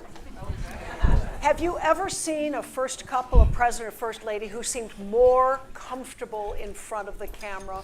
What is that about the Reagans? They had had some training. They had had some experience. But when you get into the White House, it's totally different. You have your own personal photographer in your face all the time. Pete Souza, Marianne Fackelman have the close-up, intimate portraits that they're going to share with you today of the Reagans and some of the great stories behind them. Pete, let me start with you. So I thought to first start out, I would explain the function of the official White House photographer. The modern day presidency has had a team of 4 official White House photographers. You're there to document for history the presidency. And that does not just mean presidential events, but also a lot of the candid moments behind the scenes, and oftentimes in very intimate situations. You'll see some of those photos a little later. During the Reagan administration, Michael Evans was the chief photographer during the first term. And then also, besides Marianne and I, there was Carl Schumacher, who I actually, when he left, I took his place. Jack Keitlinger and Bill Fitzpatrick. Right. I hope I didn't leave anybody out.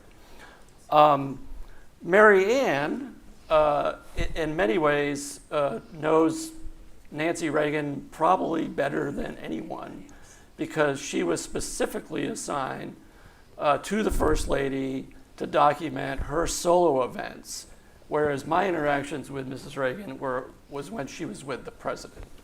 Marianne, in addition, is the first female official White House photographer in history. So she broke that glass ceiling. Just one minute about this photograph.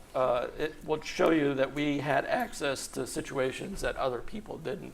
This was when I put a camera in the limousine when it was for President Reagan's, I forget which birthday it was, but in Dixon, Illinois, and put this camera in the limousine to capture this picture, triggered by the Secret Service agent, Bob Prospero, who was sitting in the front seat.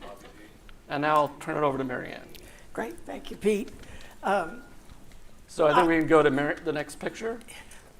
Marianne, you had an unusual time with Nancy Reagan. Tell us about this arc of several photographs. The president couldn't go, and she went where? Yes, we went to the USS America aircraft carrier, and we flew one of the president's helicopters out there and landed on the deck, and I thought, that's as close as I'm ever going to get to landing on an aircraft carrier, and it was great fun. And if we can go back just a little bit, I'm sorry, we're gotten a little bit ahead of ourselves here, but when she arrived, they were everywhere waiting and greeting and looking forward to Mrs. Reagan. She filled in for the president, who was recovering from the assassination attempt, and they could not have been kinder to her, knowing that she probably had never intended to make this trip, but she did. She filled in for him, took her brother with her, and off we went, and met wonderful servicemen. And I thought it was so nice that so many of them that we met were the enlisted crew, the real nuts and bolts of the aircraft carrier. And she had lunch with the fellas. I think that some of the menu options were probably not things that were typically on her diet, but she managed to find some lettuce and had her traditional salad. But we enjoyed our time, and she got to sit and with she met individually. She met individually, and then we went upstairs, and she sat in the captain's chair, and the man in the yellow shirt is the air boss. And then there's his assistant, who's called the mini boss, and he explained to Mrs. Reagan that we'll be sending you home some shirts that say mini boss and air boss. And she said, well, I know which one I'm getting, and it's not the mini boss. And so she went home, and the president got a souvenir marked mini boss. But this is one of the planes landing, and the Navy kindly assigned a photographer to me from the Navy. And as I was looking at the pilots, You know, I've been watching too many movies, and they all had streaks of gray. So when I saw these young pilots, I came out and said, well, when are the real pilots coming? Well, this young man, I thought he was going to throw me in the water. But in fact, one of the pilots that flew that day was called back from his honeymoon. And I said, oh boy, I know who has to know about this. And so I promptly went up to her and told her that he had been pulled off of his honeymoon to come back. And she made a point of going over to him and extending her condolences. But he was delightful, and we had a great time. And you'll see her, that's her brother in the background that went with us to the aircraft carrier. But we had a great time, and it was a fun trip.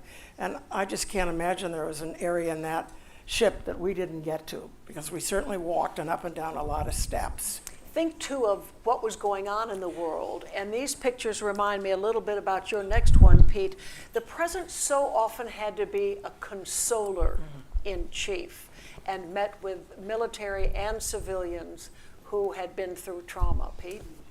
And this was one of the many times when she accompanied him to one of these events where she would have to support him in his role, as you say, as consoler's chief.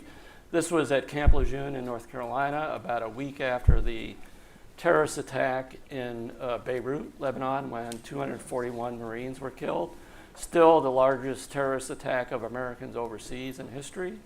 And President Reagan went to Camp Lejeune, and as you can see, it was a very rainy day. We got very wet. And he also then went inside with Mrs. Reagan and met with the families of those who had lost servicemen at that terrible attack. Nancy Reagan, you have covered her in moments where she has to be the one who is kneeling in front of that gravestone. Yes, we made a trip to Europe, and we went to Normandy independently. And she, like Jim Rosebush mentioned, we did find the grave of the only woman that's buried there in the cemetery. And she was, if memory serves me correctly, she was a volunteer when she was killed, providing service. And Mrs. Reagan then laid a remembrance at her gravestone. But it's such a very eerie place. It's so quiet. It's very, very quiet, and respectfully so, but still there's something about it that said, you are on hallowed ground. Absolutely. Let's come back to the United States now and look at that effort of hers on behalf of children, the love of child we heard it mentioned a moment ago. Yes, she just blossomed. When it came to small children, she blossomed. And she loved them and she hugged them, and it didn't bother her if they ran up to her and put their hand in hers. It just didn't matter. And one of the occasions that we were attending foster grandparents was, it was in Europe, and when she wrote her book, To Love a Child, which I shot several pictures, one of which was chosen to be the cover. That was the choice. The next picture you'll see was my choice, but they wanted to protect the identity of the little baby, so they elected the one where her face was not visible. But it's probably one of my favorite pictures. She was just so genuine and talking to her gently and quietly, and the little girl was just like in mother's arms. She also went to Boys Town. Do you describe that for us? That was probably the assignment that surprised me the most, and I think gave the most indication to her character. She had been with her mother, and before her mother married Dr. Davis, she was on her own, and she was left with family in Maryland that was not necessarily her close family, and it was a very hard time for her. And with the work of an incredibly gifted, very sensitive speechwriter, Landon Parvin, she built a speech around what it was like when she was there at the Boys Town, seeing children who had been abandoned by their parents, who had been left behind, who had been victims of incredibly poor homes, and how she put herself in a closet because she could identify and she didn't want anyone to know how much pain. I thought I finally discovered what it was, that kernel that required the support, the emotional support that she found in her husband.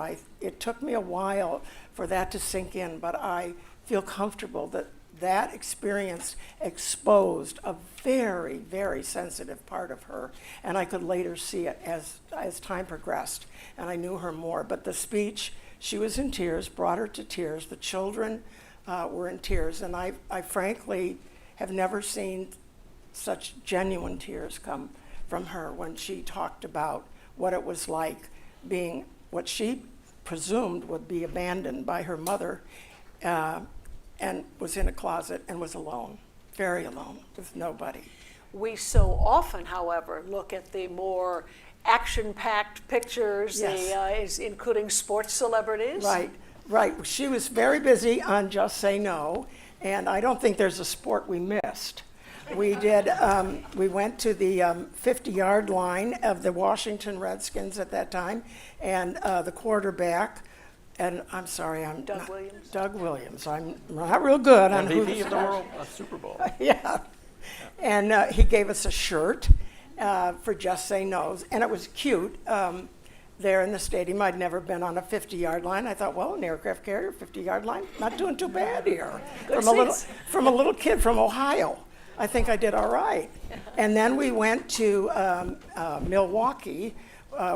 You'll see in the next photograph is Mrs. Reagan, and Isn't that a kick? That shot was not in the program, and I will tell you that there's the guy. Oh, was it Indianapolis? Well, there you are. I don't never know where I am anytime. Sends us on these tours, and we were trying to figure out how are we going to photograph her against this crowd, and she'll never make a basket from the center court. And so I came up with the idea. I said, well, the players should lift her, pick her up. And at first, she looked, Mrs. Reagan, and said, well, all right, I'll go for that. And so we borrowed Betsy Coons, who was the deputy press secretary on the trip. And I said, well, we have to have two basketball players. I wouldn't know. I mean, they have suits on. I know who they are, but I don't know who to ask. So they came up with Charles Barkley, and I remember, and then a gentleman from Milwaukee, and we practiced this lift in the holding room with Betsy being picked up, and all Charles Barkley kept saying to me was, now, the president does know about this, right? He knows I'm going to be touching her legs very respectfully, but he does know about it. I said, I assure you he knows about this. I'm sure he had no clue what we were doing, but that's how we got away with it. We got the picture and we made Sports Illustrated. Yeah, so. and after, even a picture like this that's just so intriguing and so unusual has a fabulous backstory to it. She met Pope John Paul several times, but this is different. Yes, we were in Los Angeles, and it was part of the Just Say No campaign, which she really took to heart. And she met the Pope, and just before we were going out, everyone had prepared to line up for the stage, and she said, I want to talk to His Holiness myself. And so the two of them sat down on the the green couches, and they talked, and she talked about the horrors of seeing children who were just utterly destroyed. And what could we do to help? And how do you do this? And how do you live with the implications of children who don't make it and are lost to their families? And I see my photo editor right there, and she and I had a big argument over that. I liked the big wide sofas, and Carol kept saying, no, you gotta go in tighter, gotta go in tighter. But we have a whole staff that makes sure we're doing our jobs right. If we don't, we hear about it. But that was, I thought, such a very touching moment, just the two of them with the crowd outside thundering along, but they talked one-to-one about the drugs and the evil and how you offer to parents who have lost everything, including their child. Pete, did you ever have any times when they were reluctant to have you around? I mean, you've caught some wonderful, intimate moments, including an anniversary. Yeah, I mean, I think that you have to realize that there were times when I was literally the only other person in the room with the two of them. In some intimate situations like this was one of their anniversaries, and she had come over to the West Wing. There's a dining room right off the Oval Office, and she brought not one card, not two cards, but I think there were like Table 6 full. cards, and he was reading each one, and she would write a note in each one. And then the next photograph, which is unusual that she would be in the Oval Office, but this was before some event. I don't even remember the event. And I thought this was such an intimate photograph of the two of them alone. Again, I'm the only person in the room other than the two of them. And it's unusual for her. She did not hang around the Oval Office. She was not in the Oval Office. It was, Marianne also worked for the Carters, and I understand Rosalind Carter was in the Oval Office. She was in the cabinet room more than, yeah. But Mrs. Reagan did very rarely came over to the Oval Office. So there are private moments, kind of like we know they love to watch movies. Yeah, although I have to say, this was not necessarily a private moment. This was a taping for Barbara Walters' special. ABC thanks you. Yeah, and as part of that, they had them watching this movie in the family theater. Matter of fact, Marianne was also there when I was photographing this. I photographed it in black and white, and Marianne photographed it in color. I don't know if you remember this. No, I don't. This was when the producer was saying to Mrs. Reagan, "Can you please be looking at the movie?"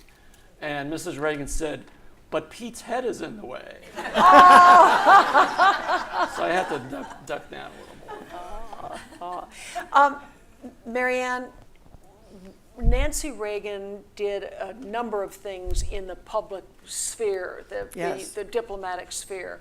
What's the story about her at the United Nations? She did in fact organize that international summit, and we took 2 plane loads of first ladies up to New York and spoke at the United Nations advocating that the countries become more involved. And of course, that's a political hot potato, because there are several nations who depend on the income from drugs as their product.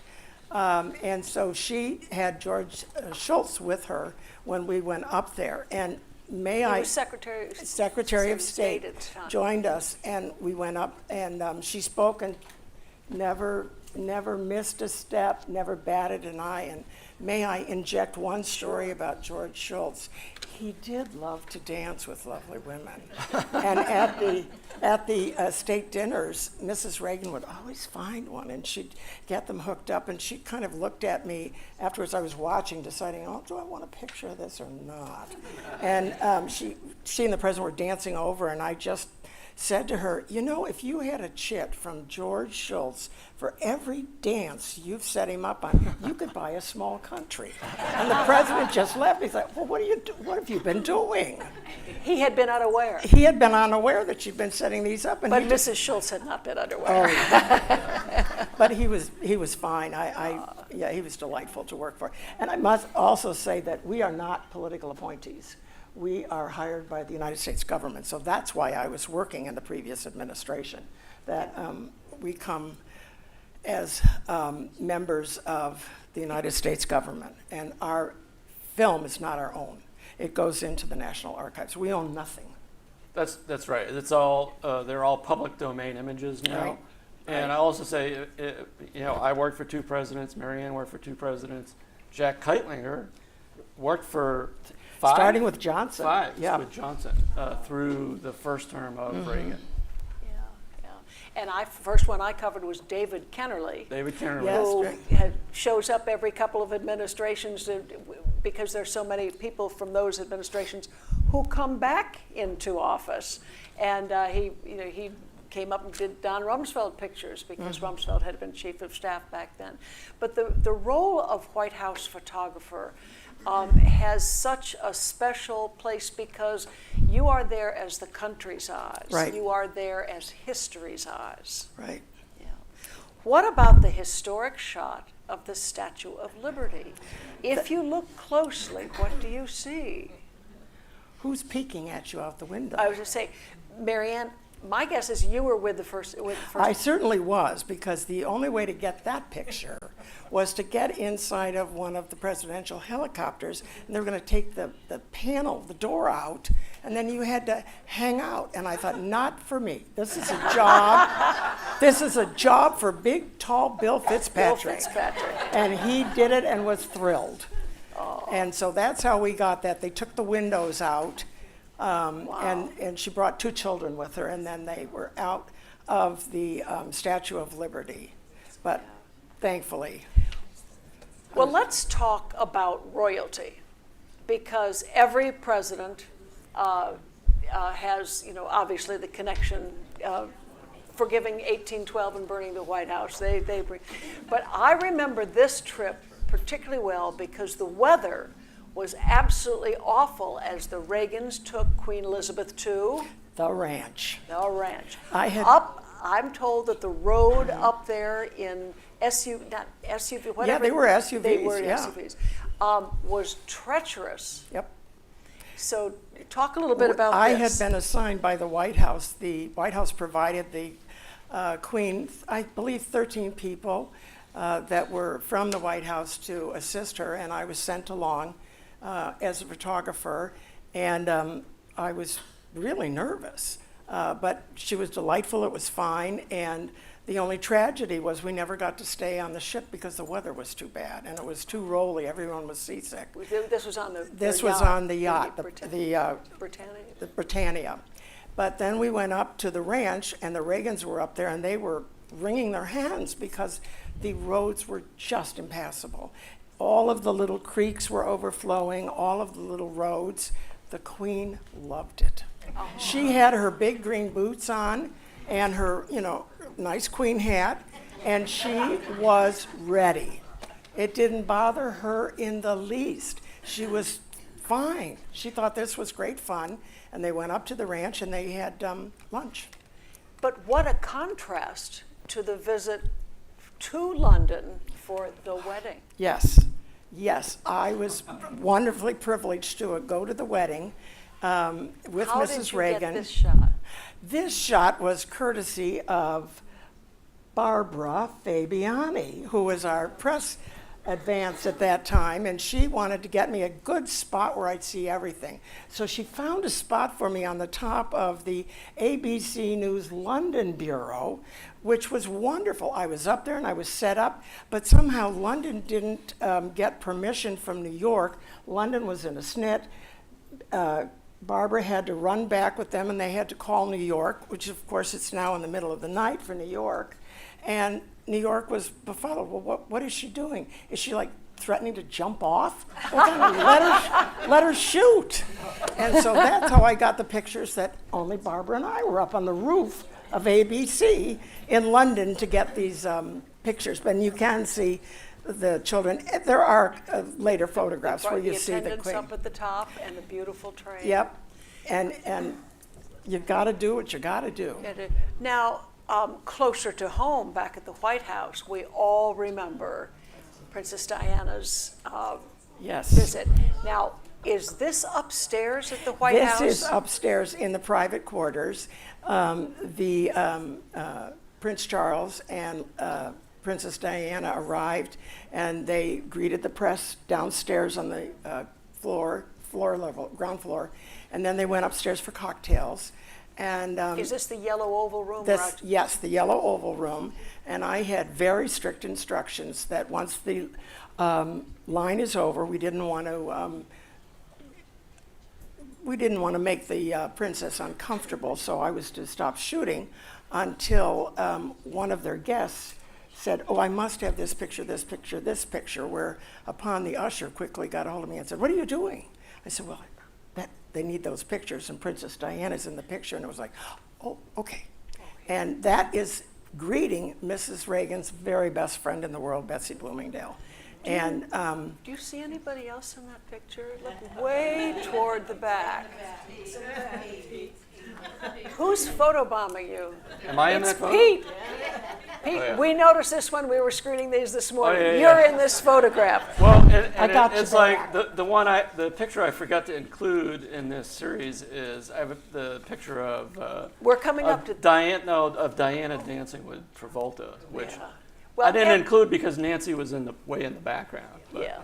Well, we will get closer to that, but I think everybody does remember that photograph. But this, I thought, was a wonderful chance where Nancy gets to introduce her best friend to Princess. I mean, what are best friends for, right?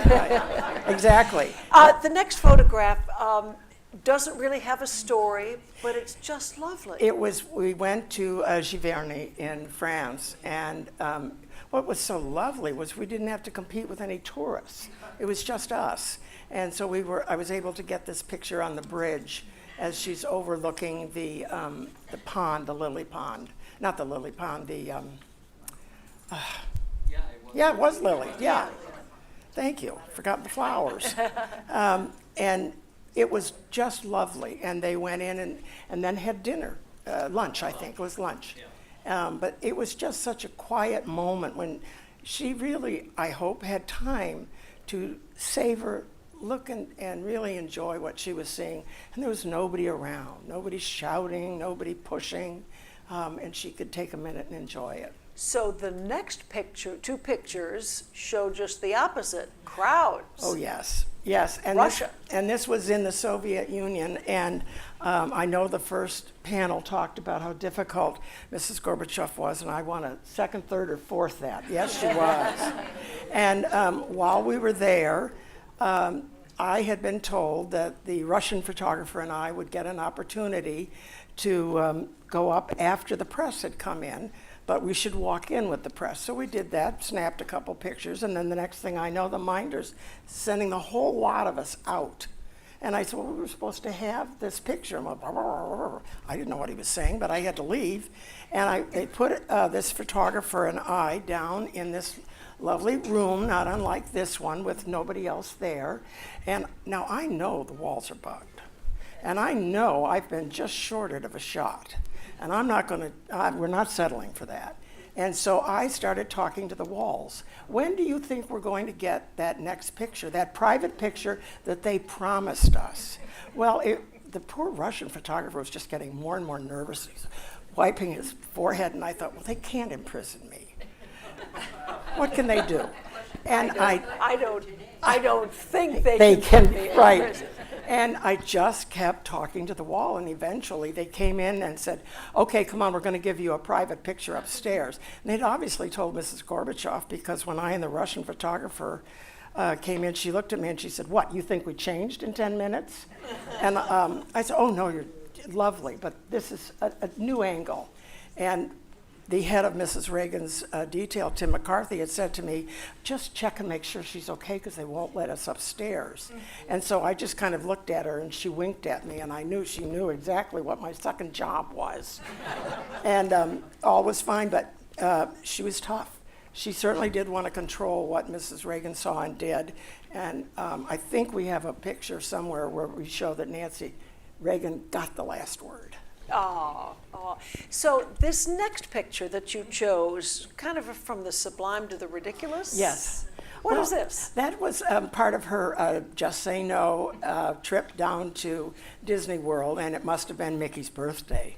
And so she's cutting the cake for him, but we really were on the road. I mean, several people have asked me if I enjoy this much traveling, and I said, well, you know, it's not bad, but the Air Force doesn't give frequent flyer miles, and that's really disturbing. I could go anywhere. Pete could go even more places. He could go to the moon. Yeah, he'd go to the moon. But this was just down in Florida, her cutting a cake, one of a lot of events we did. And what about this next one at the White House? Interesting guests you had? Oh, there's a good line here, but I'm... Go for it. No, I'm just going to say must be members of Congress came up there. That's allowable. That's allowable. But it was one of the cute ones, and it was enjoyable. It's inevitably at the Easter egg roll, the Easter egg hunt, which I think is kind of a tough thing to shoot. You got to dodge a lot of eggs. Pete, this next picture comes.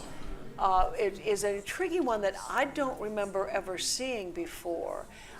What's going on, and why is she grabbing the president? So January 20th, 1985 fell on a Sunday, and so the public inauguration was the next day. But he had to be sworn in on that Sunday, and they had a reception afterwards. She has Liz Taylor in tow, and if you look, she's tugging on her husband's coat, trying to get his attention. Because he's busy talking to Tom Selleck. Tom Selleck and some other people. And then, so the photo bomb, and this one is behind Liz Taylor, is part of Marianne. Way over there, yes. And I never saw that eyes. till Pete showed me the picture now. I never knew it was there. But I think this is indicative of the playfulness between the two of them. Yes. Even in a relatively public situation. By tugging on his jacket, sneaking up behind him and tugging on his jacket. There are so many intimate family moments and even pet moments. Pete, or Marianne, this was yours. Where was this taken? This was taken upstairs in the private quarters in the service area where the laundry facilities are, and the staff that works upstairs will take care of doing all the laundering there. And Lucky the dog was lucky that day and needed a bath, and so I thought, well, I need a picture of this, and off we went. We may have been doing it for a publication or a request, but regardless, Lucky got a bath, and Lucky was not a happy dog. Lucky and not. So we haven't mentioned yet Nancy Reagan's own medical challenge. Right. And this next picture is in Bethesda Naval Hospital? Yeah, so this was the day after her surgery, and after this was work. during the second term. Second term, I think it was 87. 87. I'm bad at dates now. President Reagan, at the end of his workday, took the Marine One helicopter from the South Lawn to Bethesda Naval Hospital. It was just, I think, myself, Jim Kuhn, the military aide, and the doctor on the helicopter. And this is him greeting her. So, you find yourself in these pretty intimate situations. Her still recovering from her surgery and him visiting her. In just a moment, we're going to make time to open the floor to questions for those of us who have questions for either photographer, and there will be microphones.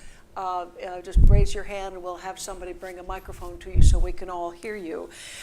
This next picture, Marianne, is one that is particularly poignant. That's her mother. That's her mother, yes. And after Dr. Davis died, the house was sold and emptied, and her mother was in a lovely little condo that overlooked the golf course, and Mrs. Davis's love was to go out and catch the golf balls that went over the edge, and then the golfers would come and claim them, and she and the golfers would exchange stories, but I understand that some of them belonged on board ship. But she just loved it. I'll leave that to you. But she was absolutely delightful, and I started paying more attention to Mrs. Reagan's reaction after our time at Boys Town to see. And there was such genuine care there, but there was also that lingering sense of fear. And I think that's understandable. That sense of perceived abandonment, I think, stayed with Mrs. Reagan her life. And it was it changed, in my eyes, the dynamic between the two of them. And then when her mother actually passed away, we went to the funeral home. I went along. I did not go into, when Mrs. Reagan first saw her mother in the casket, I could not make myself do that.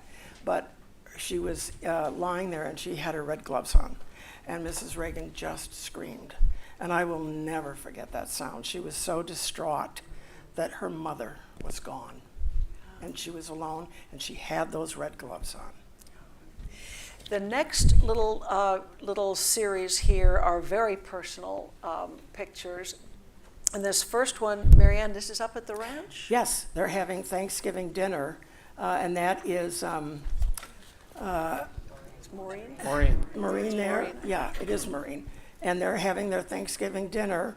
I think it looks just like everybody else's Thanksgiving dinner. Who cooked up at the ranch? Anne.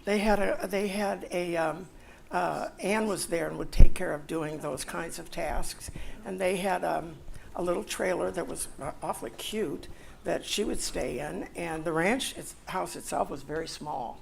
There was nothing large about it. And it looked just like everybody's little house. And the next picture. Also from the ranch, it might be that same table. This is them filling out their absentee ballots, believe it or not.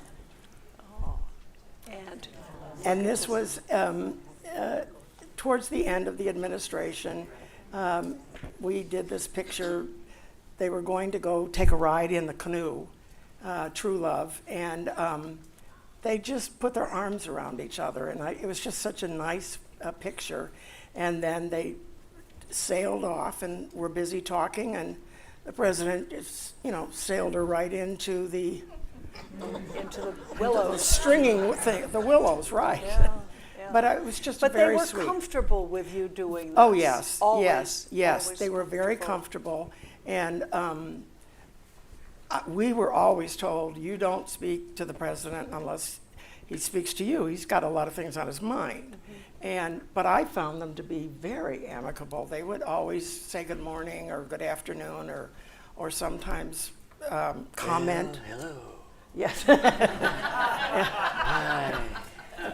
Well, Mrs. Reagan had gone to New York to see, what was that famous one where the chandelier went up over the top? The Phantom of the Opera. Thank you. And the Secret Service always holds a seat behind her and said, would you mind taking that seat? I said, of course not. And I didn't realize she knew I was there, but she must have told the president, because the president then wanted to know, what did I think about that, and how was that, and how was the music? And I was surprised that they knew about it, but she did. And they were very kind to me. I decided early on, I had known and heard things, and I wasn't sure what to expect, but I just decided she's a person. She's a big job. You're just going to give her the respect that she's due, but when you need the picture, when you've got it, you know what your mandate is, and you're going to take it, and if it's not right, you'll hear about it. Yeah. Let me open the floor to any of you who might have a question. Boy, it's a quiet crowd. Yes, right here. And let me get a microphone. Oh, I can speak loud. Well, actually, because we're recording it, if you would, that would make sure everybody. Thank you so much. This is for both of you. Is it on? Yes. Hello. Has there ever been a time that you, I don't want to use the word reprimanded, but I mean, you really got told, don't ever take that picture again, or that was not appropriate? Did you? Or did you ever feel like? No, I'll tell you a funny story, though. I mean, when I came in, Marianne said to me, you won't have any problem with Mrs. Reagan if you're straight with her. Yep. Always be straight with her. And there was an incident at the ranch where she had come out with a big sign that said, just say no, because she knew there were television cameras on the next hill. And she held up the sign. I got this picture of it. She's on a horse, holding up the sign. President Reagan's next to her.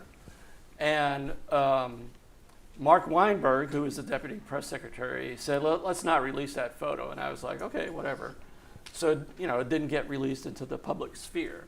The next day, we had flown to LA. We're in an elevator. It's me, Jim Kuhn, 2 Secret Service agents, and Larry Speaks, the press secretary. And Mrs. Reagan says to me, Pete, I didn't see that photo in any newspaper this morning. And I'm thinking to myself, how do I salvage this? Blame Carol. I said, looking at Larry Speaks, I said, I think there was a miscommunication between the photo office and the press office. That's and a she nice said, way of putting it. Yeah, and she said, I mean, I was thinking of Doug Brinkley saying, her eyes. You knew Oh, where you yeah. stood with your eyes. And she accepted my explanation and said, do you think we could release that photograph today? And we did. Great. Questions? Questions? We've got just a few minutes left. Yes, way in the back over here. Hang on till we get you that microphone. Thank you. I second Pete on the eyes. Yes. One look at the eyes, it'll drop you to your knees. What a wonderful presentation. Thank you so much. My question is more sort of technical, and that is that what about a situation where you have like the photo of the century and someone is blocking you from getting that shot? Were you permitted to like intervene and say, could you please move, or do hand gestures, or, you know, things like that? Thank you. You can come gently behind them and just kind of guide them and just say, I'm going to slide you over just a bit. And just do it gently but firmly. And they figure out very quickly that they're blocking a picture. But if it would be a principal, the president to a principal, one-on-one, you wouldn't. You move and then get the shot from another angle. What do you think, Pete? I'll just say ditto. Yeah. You have to be diplomatic about it, but you can do it. But not very frequently does it happen.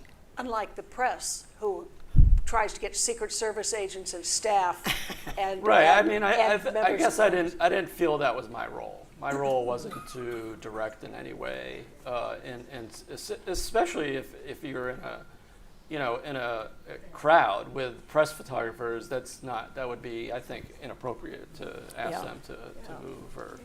One last question right here. Yes, thank you. Hang on. Microphone is right here. And then, Anne, can we show the last picture? Oh, yes. Yeah.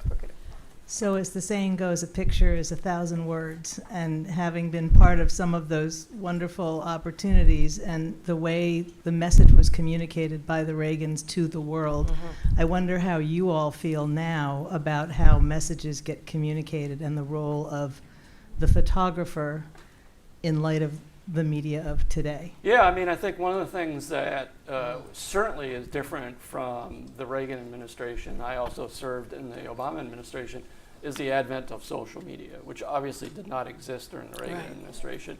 And many of these pictures were never made public. And I think now you get to see a lot of these more intimate pictures in more real time than you did back then. And in some ways, I think that was detrimental to, I was going to ask Doug Brinkley, like, what would Nancy Reagan have had as hard a time had there been social media, where you would have been able to get some of these behind-the-scenes pictures out, more in real time? I think that's just an interesting question. We have not. We've saved for the last the long goodbye. And these last photographs are very poignant. Pete? Yeah, so this was, 15 years after I left the White House. I was asked to be the official photographer for the funeral. I kind of knew about it ahead of time. Kathy Osborne had alerted me. Kathy was President Reagan's secretary. And so as soon as I got the word that he had died, I booked a flight to LA. I flew right out to LA. And I think the most poignant photo for me was President Bush, 43, had sent Air Force One out to California to fly his body to DC, where he lied in state, and there was a funeral mass at the National Cathedral. But it was this intimate picture on the plane, on the Air Force One plane, where they had strapped the casket in what's usually the guest cabin. They'd taken the chairs out. And during the flight, Mrs. Reagan came back with Ron and Ron's wife, Doria, for this moment. And, this is as intimate a moment as you can be in. And, and I judged it by, again, looking at her. And she knew I was there, and I felt that she wanted me to document this moment. And, to me, this was, of those 4 days, it was kind of a 4-day funeral in many respects. This was the one picture that I gravitate to every First Lady knows that moment comes when you are left and he is gone. Mm-hmm. Marianne, the last two photographs, or Pete, the next. Yeah, I mean, I think this is at Camp David, actually, not at the ranch, but it's a kind of a symbolic picture, I think, of their relationship and what she meant to him and what he meant to her.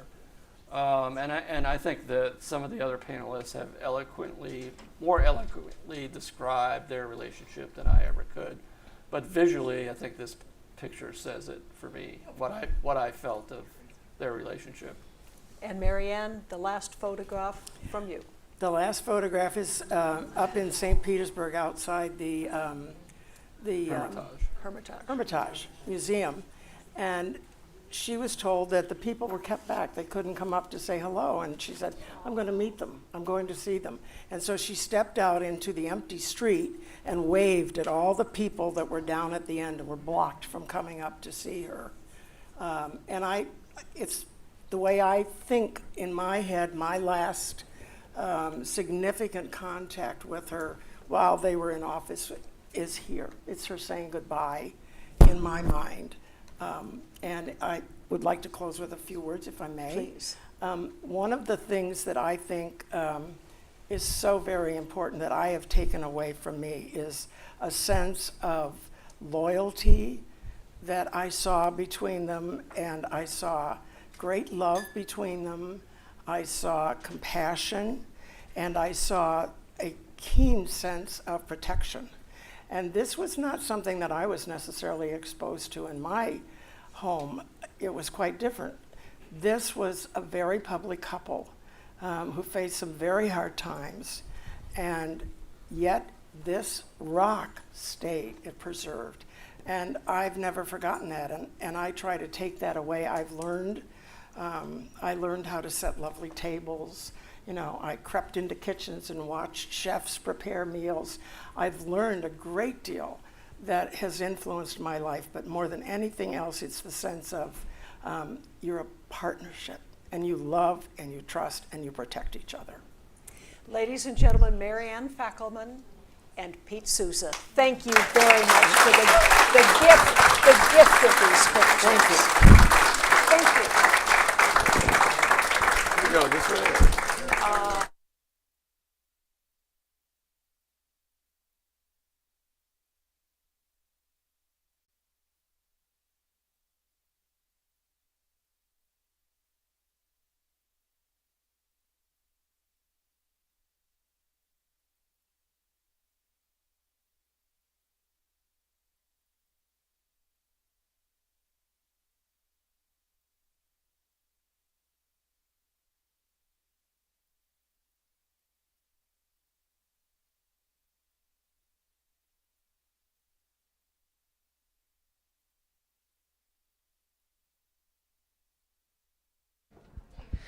Ladies and gentlemen, please remain seated. The program will resume shortly.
Ladies and gentlemen, please take your seat. Panel 3 is about to begin.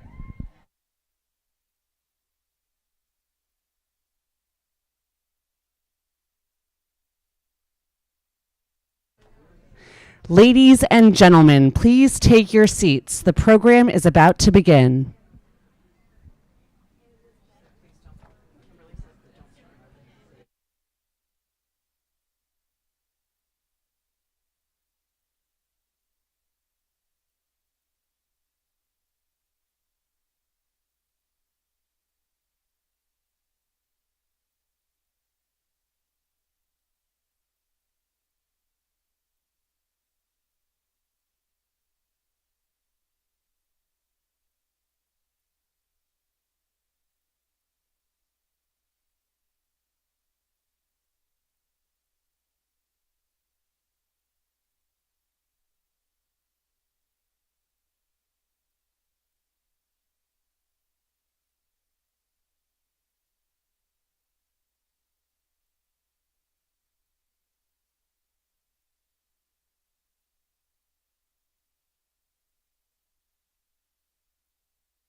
Ladies and gentlemen, please take your seats. The program is about to begin.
Ladies and gentlemen, please welcome to the stage our panelists, Mr. Fred Ryan, Mr. Ken Barron, Ms. Gail Burt, and our moderator, Ms. Lisa Cavalier.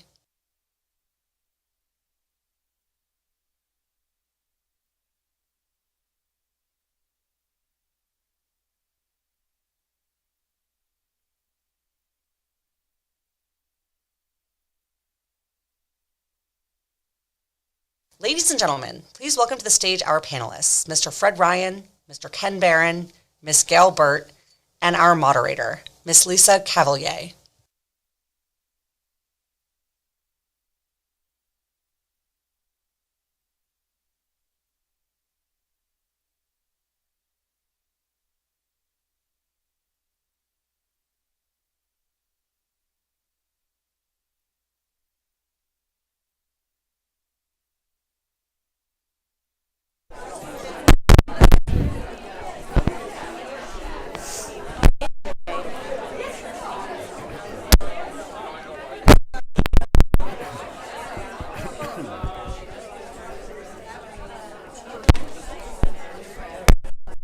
Fred.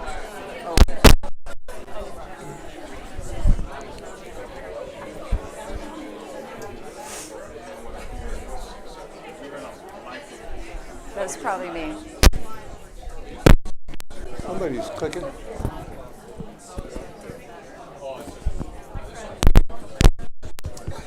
Already told. Hi, how are you? This one? Good to see you. Okay. Hi. Great, thanks. Thank you. I don't know, It seems it seems to be when Leslie, see you. Hi, well, I'm saying lots of Ladies and gentlemen, please welcome to the stage our Danny panelists, Warfield. Mr. Fred Ryan, Mr. Ken Barron, Ms. Gail Burt, and our moderator, Lisa Cavalier.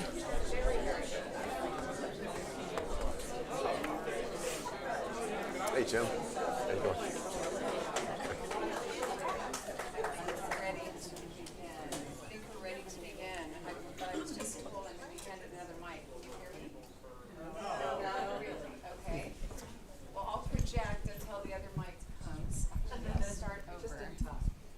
Perfect. How's that? That's better, isn't it? So we're at a distinct disadvantage, us, having followed two incredible panels and who really shared so many of the stories that we had sort of teed up for today. So, but you know, honestly, we can all dig deep because there are many, many stories and we all have them. And we're going to be touching today upon a bit of a timeline of pre-White House or pre, like when Gail was at the State Department and working with the White House, and then Fred post-White House, and then Ken's stories as well, real early on in the administration. And I was also there at the post-White House years. So, boy, awash in memories, right? Getting ready for this. It's been an amazing journey these last couple weeks getting ready and thinking of all the things. And in our panel now, we want to look at, it's really, there's some feedback here. Are we hearing that or?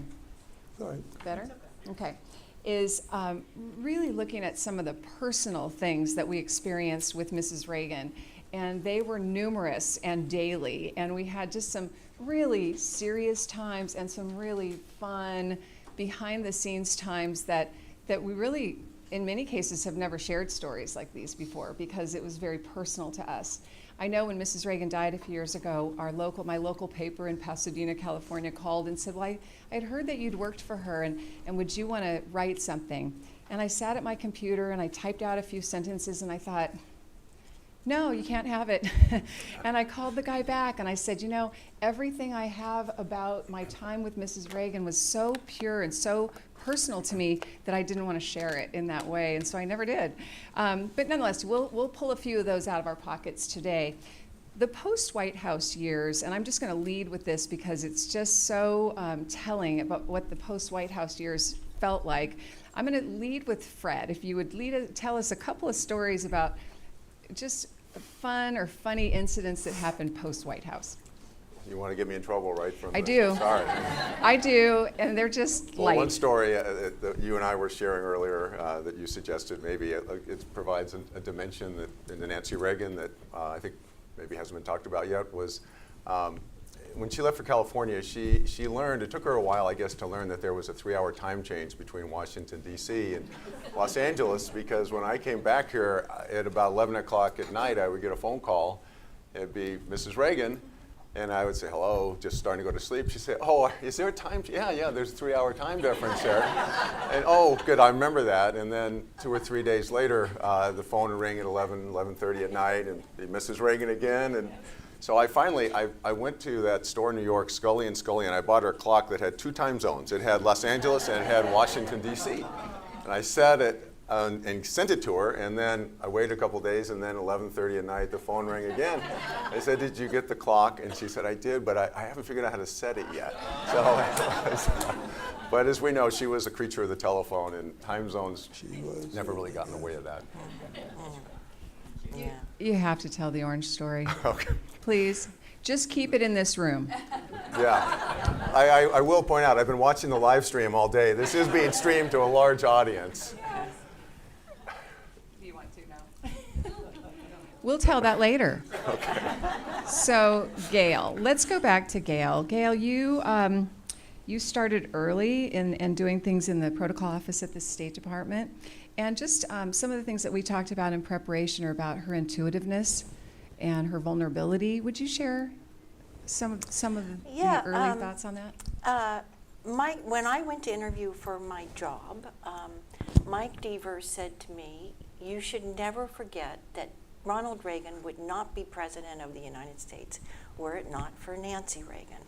And if you keep that in mind, you will be fine if you get the job. And so, we had a good interview, and I got the job. And about a week into the job, our first event was the Special Olympics. The first event that I did was the Special Olympics. Once again, a big Sergeant Shriver, Eunice Kennedy event. We had 1,000 Special Olympics kids on the lawn. It was a lot of work. And prior to this event, we had a Secretary of the Interior named James Watt. Remember him? And James Watt was already on thin ice within the administration. But then about a week before our event, he was quoted in the Washington Post saying, "We will not allow the Beach Boys to perform on the ellipse for the 4th of July because they are a bunch of pot-smoking hippies." And so I was mildly curious about that comment, but I didn't think it would impact me at all until I get a phone call from Mrs. Reagan, and she says, "You know, maybe we should invite the Beach Boys to perform at the Special Olympics."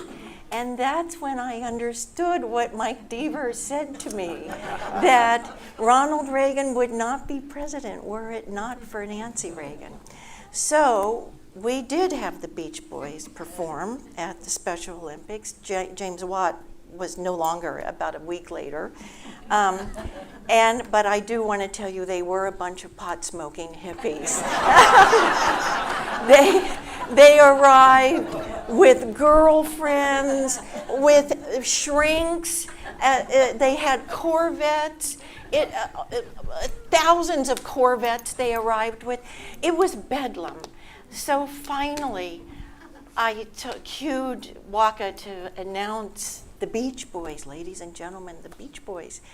And one of them said, "Hey, man, I think they just announced us." And I said, They did.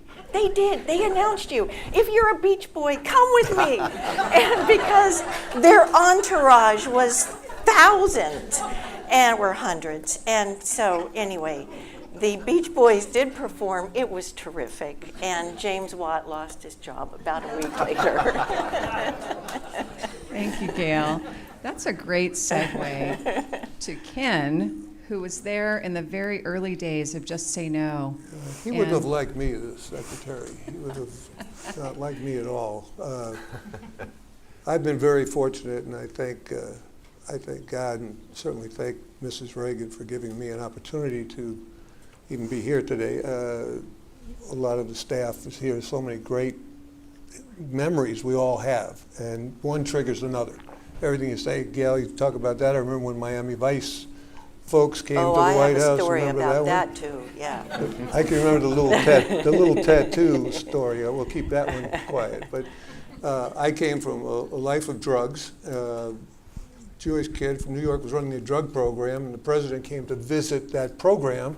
And through that whole series of events, I went to work on the campaign and then wound up in the White House. I actually got a job at HHS from the campaign, and then I got a call from Jim, who said, "Would you come over to meet with Mrs. Reagan?" And I went over and I sat on that red and white couch in the residence, which now I work for Billy Graham. There's a lot of in between it, but I have a picture in my office, a big picture. Joanne, where's Joanne? She blew that picture up, and when Mr. Graham died, it was in the library. And I have that in my office now. Joanne sent me, so it's in my office at the Billy Graham Evangelistic Association down in Charlotte. And I remember that couch very well, and then Jim brought it. But I sat there with Mrs. Reagan, and we talked, I don't know for how long. I had no idea why I was there. I had met Mrs. Reagan on the campaign, and she had visited my drug program, as the president had. And then Jim came in and said, "Mrs. Reagan, are you done?" I don't know how, it felt like hours. And I was telling my story. She was tearing up and crying, and I was crying because there's a lot of drama to it. And she said, well, Ken, I'm really going to enjoy having you work with me. I was replacing Ann Robleski as the director of projects. I didn't know that at the time. And when she said, I'm glad you're going to be working with us. And I said, well, I'm right down the street on Independence. And she said, no, I want you right here at the White House. Jim says, Mrs. Reagan, this was an interview. And I looked at him like, really? And so I got offered the job on the spot, which was really incredible for where I had come from. And it tells you something that, we all have our stories about Mrs. Reagan. I will remember one other story.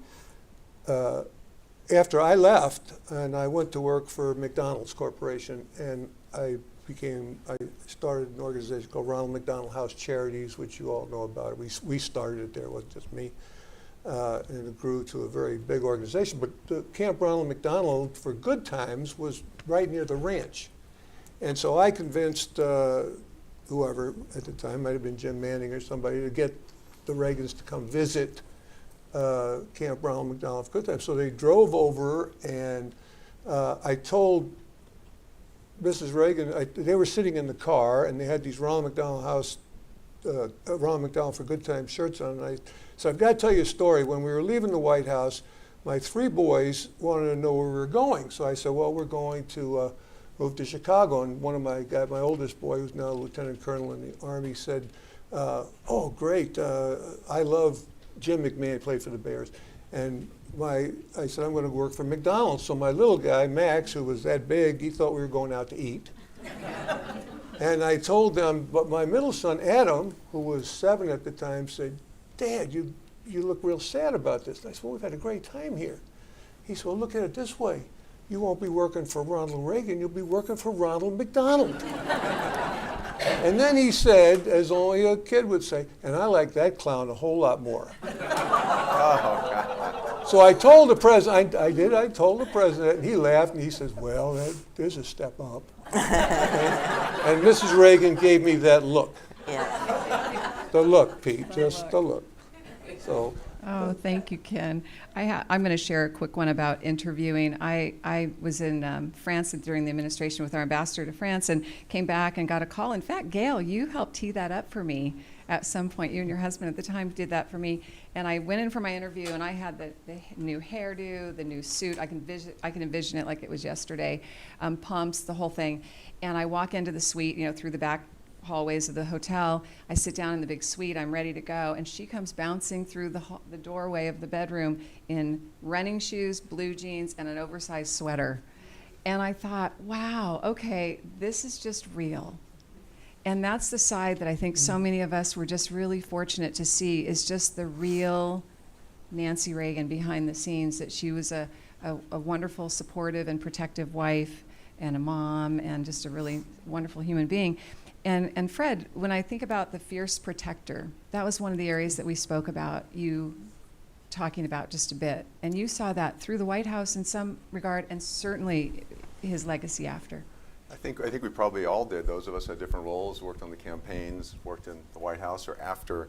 I think she was. That was a very important role she provided. Sometimes the presence was felt, sometimes it was more behind the scenes.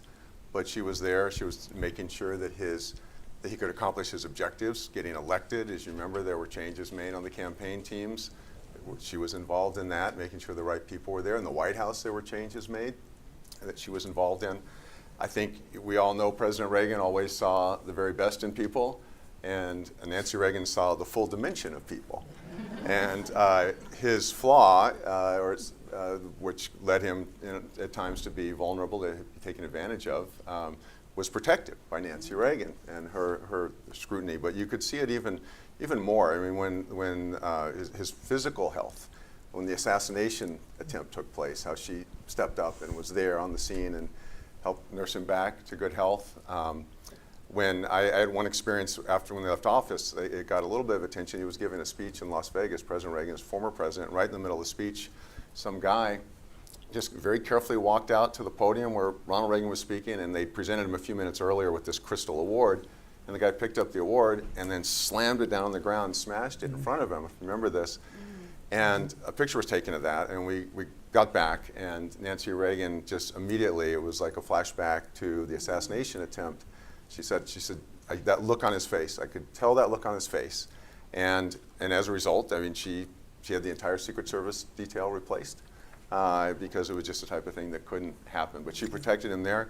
And then when he had Alzheimer's, she was very, I think, played a key role in protecting his dignity and allow him to continue to have an enjoyable life, finding things. He came to the office for several years afterwards, and then when he couldn't do that, she found things that occupied him. He would be out in the parks throwing footballs with groups of kids. She took him to see horses when he couldn't ride any longer. She took him up to see where his mother was buried. She just wanted him to see that, and she took incredible care of him after he left office. And it was something where she knew, with Alzheimer's, she knew there was no going back. And one thing that certainly caught my attention was that he was always, as you know, perfectly dressed with beautiful suits and ties, and she realized he wouldn't be using those. He wouldn't be going in public places anymore, so she started giving them away. And I think it was Los Angeles Times discovered that on Skid Row in Los Angeles, there were these guys wearing these shirts that said RWR. They were Ronald Reagan shirts and suits, and that she had made sure they got to the needy in Los Angeles. But the other thing that I think just kind of ties into what we're doing today, that she was such a fierce protector of his legacy. With the Presidential Library, she got actively involved in that. When he passed away, she really dove even more deeply into it, making sure his legacy, his story was told and his legacy was protected. And even this place today, the Ronald Reagan Institute, which hasn't even opened officially yet, right, Roger? But this was decided several years ago, and it was something that Nancy Reagan thought would be a very important part of his legacy, and she was a key driver behind it. So all of those different forms of protecting him, I think, contributed to his success. And Fred, we can't ignore the fact, too, that you have been a protector of their legacies and years and years and years of dedication to the library and to them. So thank you, Larry. Thank Lisa, thank you. There are so many of us, many of us who had the chance to work with him, who all have been doing our share. And just this turnout today tells that story. That's true, though. Okay. And so, Gail, you shared a story. We've talked a little bit about how intuitive Mrs. Reagan was. And you shared a story about a state visit that I'd love for you to share with the crowd, the African state visit. We had a state visit a month, by the way, for 11 months. The 12th month we didn't. That was August. We didn't have a state visit in August, but we had, every other month we had a state visit. So it kept you busy.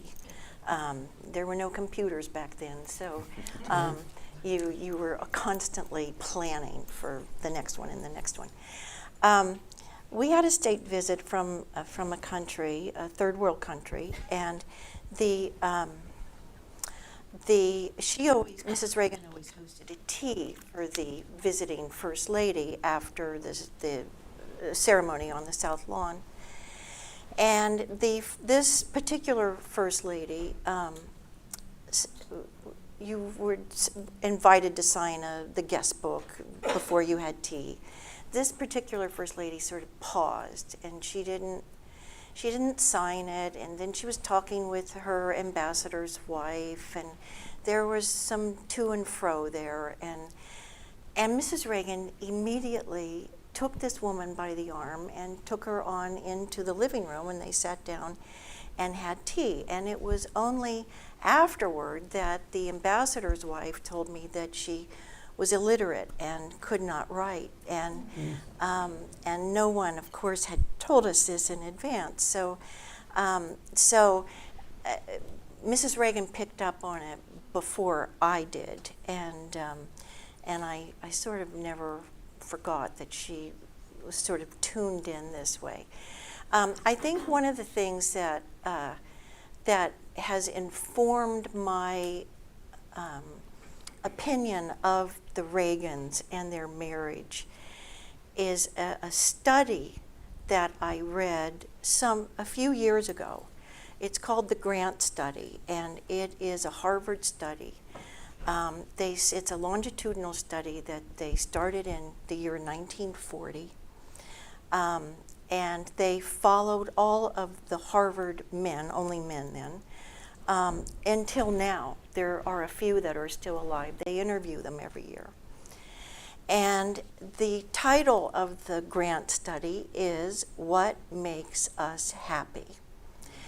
And it's a long study. You can access it online. It's really interesting. But the bottom line of this study is what makes for success and happiness is companionship. That is their bottom line word, is a successful, steady companion through life. Not necessarily a spouse, but a partner of some sort. They also talk about business relationships that are partnerships, and they go into a lot of the how this makes for a steady, normal, happy life. And you know, both President and Mrs. Reagan didn't have that as children. And so I think they clung to each other. I mean, I used to say that they were two halves that made a whole. You know, her strengths were his weaknesses, his strengths were her weaknesses. Fred knows this better than I do, but they were constantly compensating for each other, looking out for each other. And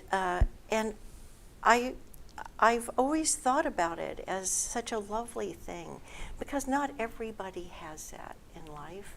You're not always dealt those cards. And I think they finally were, and they both knew it, and they both cherished it.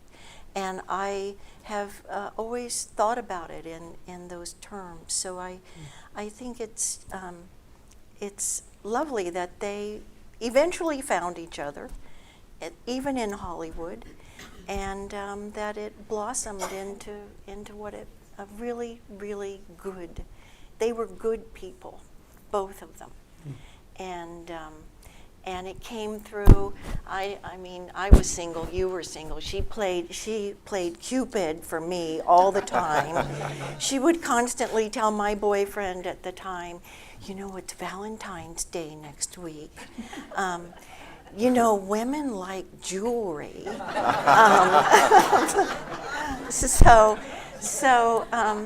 Anyway, they were both really good, stable people, and they cherished the stability that each one of them gave each other. That's beautiful, beautiful, Gail. Thank you. And I have to laugh because I was just thinking when you said she liked jewelry, or that women like jewelry, Mrs. Reagan had a very organized wardrobe. It had listings on the front of each of her hangers where she had worn a particular outfit. It had an image of it, so she knew what accessorized with it. Because if you can imagine, she's dressing 6 or 7 days a week for various events and things. And I just remember just being sort of awestruck looking at her closet and thinking, oh, it's just perfectly organized. And her jewelry was the same. It was in little bags. Everything was in its own little Ziploc, and it was just all these little compartments. And she knew what went with what. It was just a really special part of her putting herself together so well. And Lisa, on that subject, because with traveling with her, yes, when the president was in office, there was a person who accompanied him, a military aide who carried the football with the nuclear codes. And when they left office, there was a person who traveled who carried the football with her jewelry in it. Yeah, exactly. It was, guess what? It was a red leather overnight bag, and you kind of always knew where that was. Like, it could be. Usually it was in Jim's hands when I went. Yeah. It could be different people, but we always knew exactly where it was. Good recollection, Fred. Thank you. I asked Ken the other day, what was one of the funniest moments? And then one of the names that you brought up was somebody who a couple days ago I thought there are two people who were so dear to her who are not here with us. And it's Elaine Crispin, whose daughter was here earlier. I'm not sure if she's still here. Oh, she had to go back to work. But so wonderful to see her, and also Robert Higdon, who just was a dear, dear friend of hers. But the one funniest story that you shared, Ken, involved Elaine. Oh, yes, you would tell me that. There are so many things that come to mind, every one of these stories. All the events that Jim talked about, the aircraft carrier, all the things that he talked about, the Just Say No events. One thing I want to do is correct on the Just Say No thing. It was actually the reverse. Mrs. Reagan asked the little girl, what would you say if someone offered you drugs? And she said, just say no. I think in the translation of the years, That's gotten kind of put on Mrs. Reagan do that. But that's how that started, and then it picked up from there. And it wasn't this huge, elaborate program. It turned into that because of parents. Parents, people like Mac McDonald, who's sitting over here, and people who have had children involved. I lost my oldest daughter to drugs in 2009, well after I had been, of course, in the White House. And now I have a 5-year-old great-grandson that I'm raising as a result of that. And my mother just turned 100 last week, and she's very active. But that's how I felt about Mrs. Reagan. She was that same era, and that's how I dealt with Mrs. Reagan. Look, I didn't have the political background or the Washington background or any of that, so I talked to her like she was my mother most of the time, which sometimes didn't go over too well. But one time that I got called up to the residence was after the president had an event in the Roosevelt room. Somebody mentioned that earlier. And Gail, I don't know if it was you there, Kathy, or whoever was running things, but you were also, the social office was real busy, and this was supposed to be an outside event, the Rose Garden. It was raining, so I moved into the Roosevelt room. It was, I think, the 100th anniversary of the Boy Scouts. And the chief scout leader, a guy named Ben Love, was there. He was also the chairman of Texas Commerce Bank. I don't know why I remember these things, but I'm sure all these things we just remember. And I had been told, I had been asked to help with the event, and there was some strategic arms limitation stuff going on. In fact, that's another story. Mrs. Reagan once asked me on the plane, Ken, what is SALT II? I said, well, it's Strategic Arms Limitation Treaty 2. That's all I knew. I mean, and she said, and she said to me, that's all I know. And she said something that's gone through the theme throughout this. She always would remind us, nobody elected me. She would always say that to us, nobody elected me. So that was to tell us, why are they bothering me with this question? But anyway, this event in the Roosevelt room, and I don't mean to talk too long, but the president came in and the mic was hot. And as we checked in the other room to make sure our mics weren't hot, so you don't go in the bathroom and flush the toilet. But he came in and somebody yelled out, we had told the press, don't ask any other questions. This is about the Boy Scouts. Well, somebody yelled out, I don't think it was Sam Donaldson, but somebody yelled out, Mr. President, what's this about SALT II?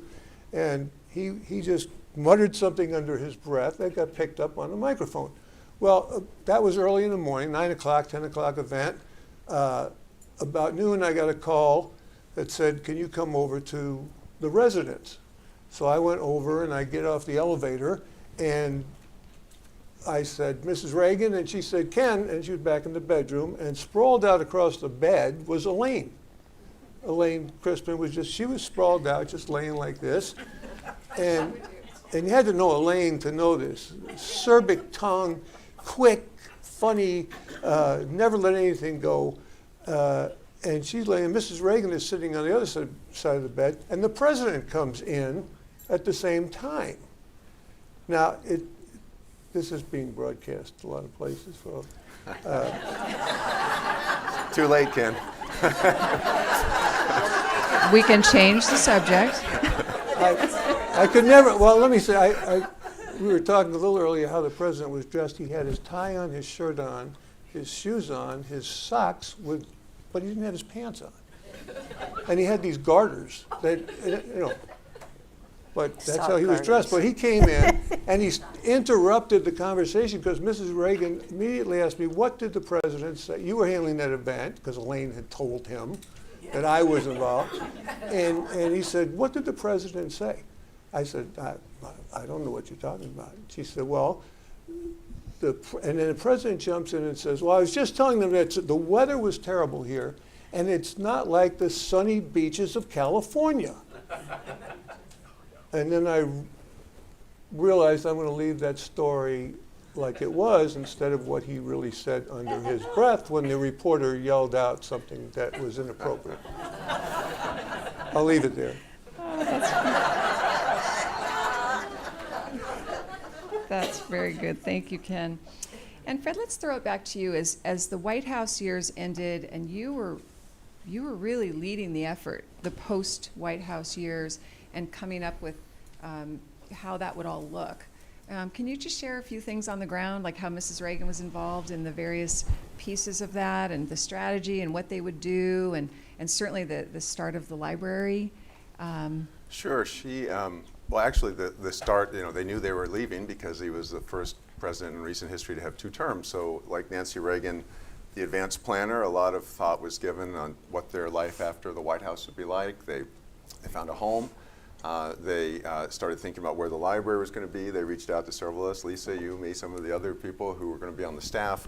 But I remember she said, that starting with the last year in the White House, that it was, her term was, we really want to wrap it up with a bow, meaning to kind of showcase what had happened over the last 8 years. And there were a number of things that were symbolically done. For example, Margaret Thatcher, the very first state visit President Reagan has with Margaret Thatcher. And the last visit was with Margaret Thatcher, kind of bookending them because of their close relationship. They did a lot. She began to pick the causes she would be involved with when she left office, continuing her anti-drug efforts, working with Ken, with you and your organizations and others. So a lot of thought was given to that. The president, what he would do when he left office, speaking, going out, what he called his unfinished work, campaigning for political candidates, Republicans that he supported, traveling around, speaking out on issues that were important to him, and then traveling. And we had, we found when he left, that, you don't really know when a president leaves office. You look at the polls, but you don't really know how the world feels about you. And several trips the president did, Lisa and Joanne and others organized, were to other countries, and it was amazing just to see the pouring out of emotion towards him and the gratitude that countries had for what he had done, including going to Berlin, the Berlin Wall, being there when the wall was still up, and him getting that moment with the hammer. There's a famous photo of him chipping a piece of the Berlin Wall off. So there was just an enormous kind of a reflexive thank you to him for what he had done. And then, as you mentioned, asked about the library, that was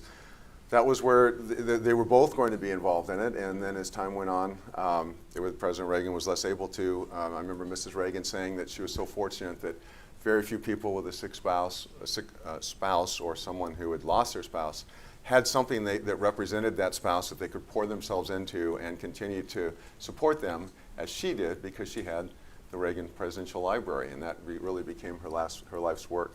Can I just say one thing? It's a bed story that ties on. This really is not that substantive, but you might think it's funny.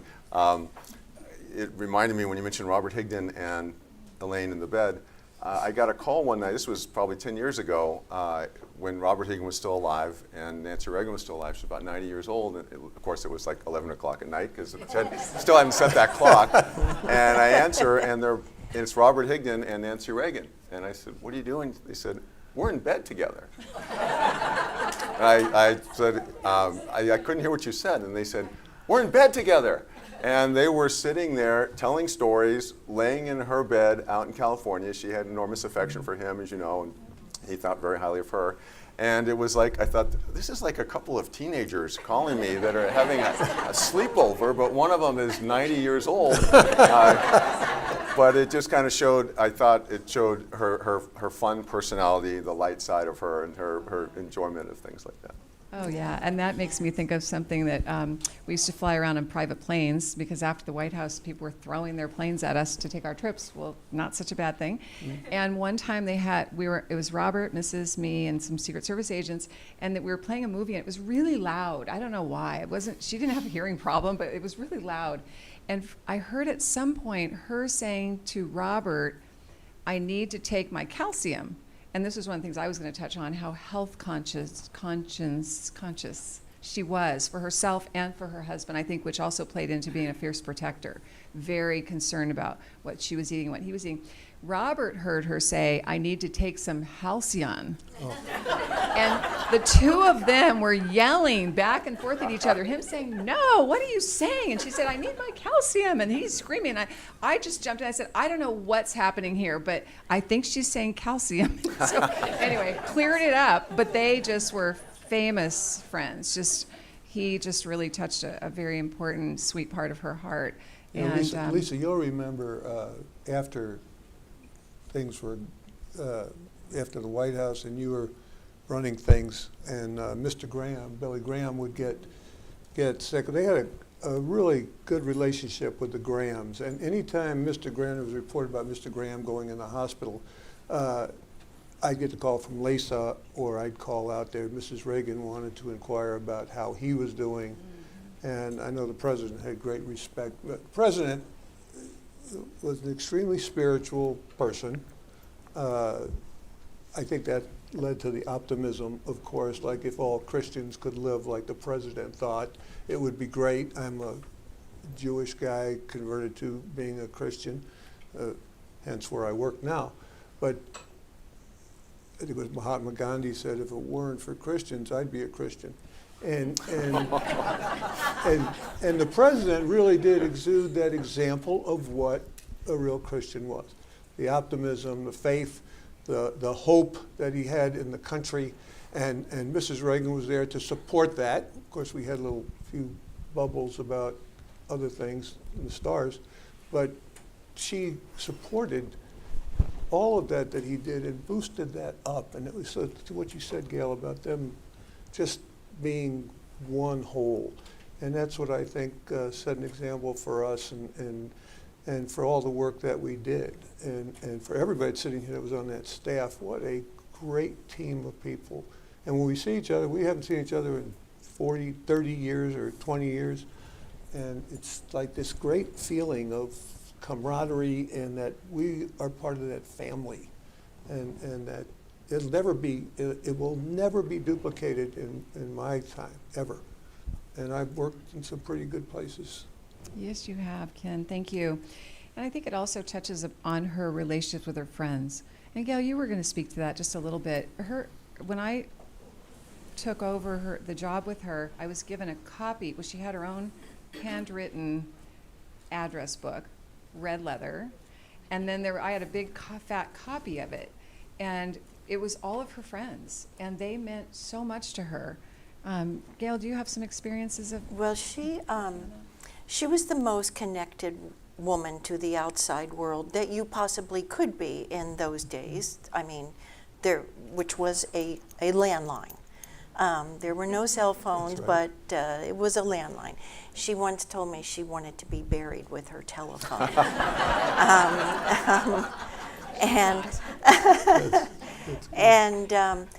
And I came to understand that she would hear bad news. If you didn't give it to her, she would hear it from someone very soon. So I always would try to get to her with bad news before one of the friends put their twist on it.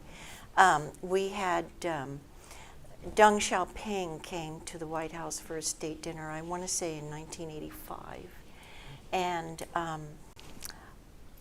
Isaac Stern had just done a documentary from Mao to Mozart. And we had Isaac Stern come to perform for that state dinner. And he it was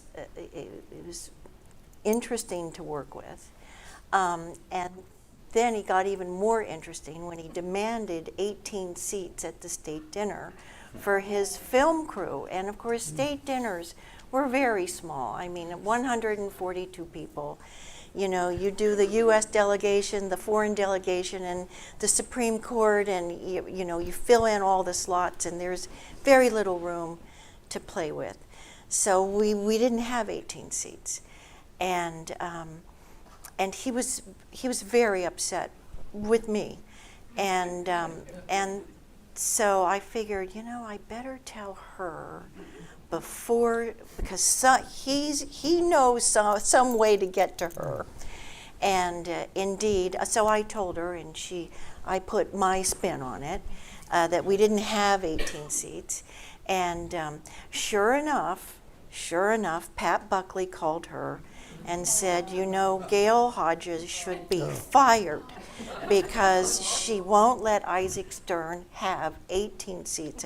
And Mrs. Reagan defended me and then called me to tell me she defended me. So I was like, yes, I did. Rare moment. Get to her first. The other I was getting ready to leave. I moved away, and I was leaving in late 1985, and they had just been reelected, and we had a state dinner for the Danish Prime Minister, and this had been a pet peeve of mine. Jim helped me, Mike Deaver helped me, Jim Baker helped me. I loved Miami Vice. But I knew that the Reagans probably wouldn't. But I thought, oh, it would make them feel so modern if somehow they could incorporate Miami Vice into the Just Say No drug program. And so I sent a movie up to Camp David, a video of one of the episodes. Of course, it was not a good one. And there was, some nudity, anyway, Mike Deaver called me. He said, "Forget about it," and I said, "Okay, I'll forget about it." But before I left, I'm like, I just have to make this happen. I just have to make this happen, and so I went at her again, and she finally agreed, and we invited them, and they accepted. And this, on Monday, Time magazine, all the magazines would arrive in my office at like 7 a.m. And I would always be there at 7 a.m. And on Monday, Time magazine arrived, and our state dinner was on Tuesday. And who is on the cover of Time magazine? And I had nothing to do with this, but Don Johnson and Philip Michael Thomas. And I was like, oh my God, she's going to miss me so much.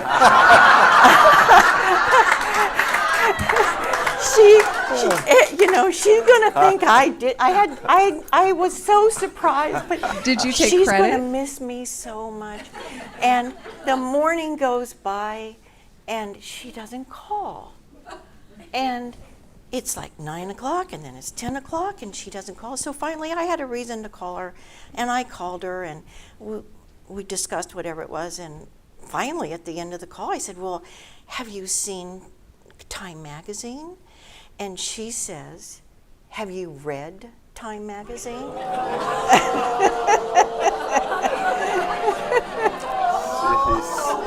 Gotcha. Which I hadn't, and of course, Don Johnson had married Melanie Griffith for the first time, as opposed to the second time, when she was 14. And so, once again, my aspiration was dashed.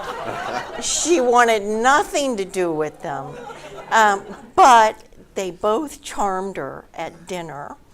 And I want you to know she kept in touch with me over the years, and she started traveling around with Don Johnson and Philip Michael Thomas on their Just Say No drug campaign. So I finally got my dream.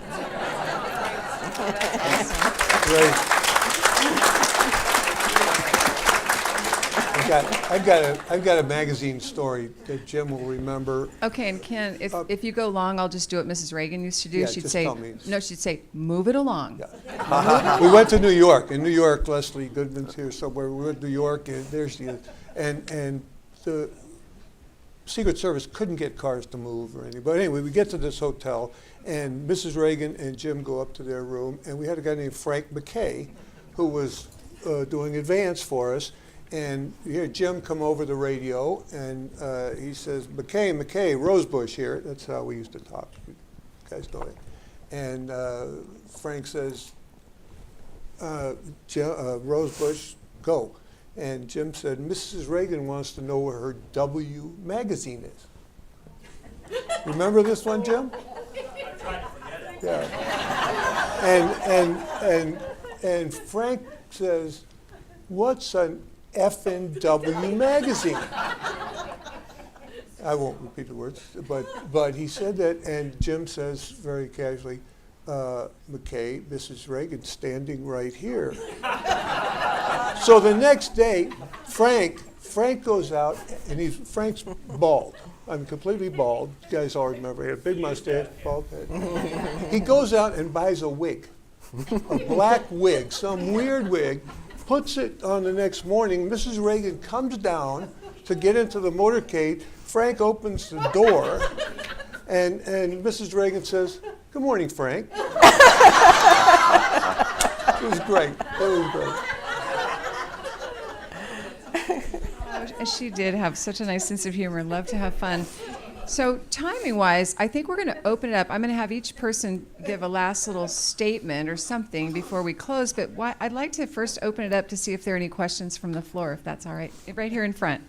We'll need it with a microphone. At CNN, of my 12 years working there, we had meetings every 6 months, and Joanne knows this, and Fred knows this. Every 6 months, we had the Reagan funeral plan meeting. I mean, the entire network was involved. It was like nothing you'd ever seen in your life. And of course, Wendy ran the meetings. We went through a lot of new presidents, and they had to just deal with the fact that we would have a Reagan meeting. And we knew that it would be nothing like anyone had ever seen in their lives. And then when we did lose the president, I was at the White House, and President Bush did turn the White House over to the Reagans and to Mrs. Reagan, and the media, I'd never seen anything like it. And Ann knows. I mean, Barbara Walters, Katie Couric, Diane Sawyer, anyone you could possibly think of was there. And the roofs of every single building had already been determined which network would have. But it was such an honor, and the media had such a feeling for President Reagan, and the money that they put into it, and the time that they had all put into it. We had never done that before, and we'd never done it since. Anyway. And I would also like to say that to my friend Joanne Drake, all that she has done for all of these years for the Reagans. Agreed. Joanne.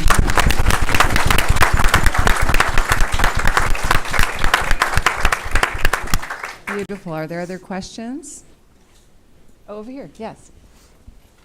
So I wanted to. I don't think that's on. It's on. Yes. I wanted to ask about one high and one low, and the sort of behind-the-scenes influence of the First Lady. The low being Bitburg, and the high being tear down this wall in Berlin.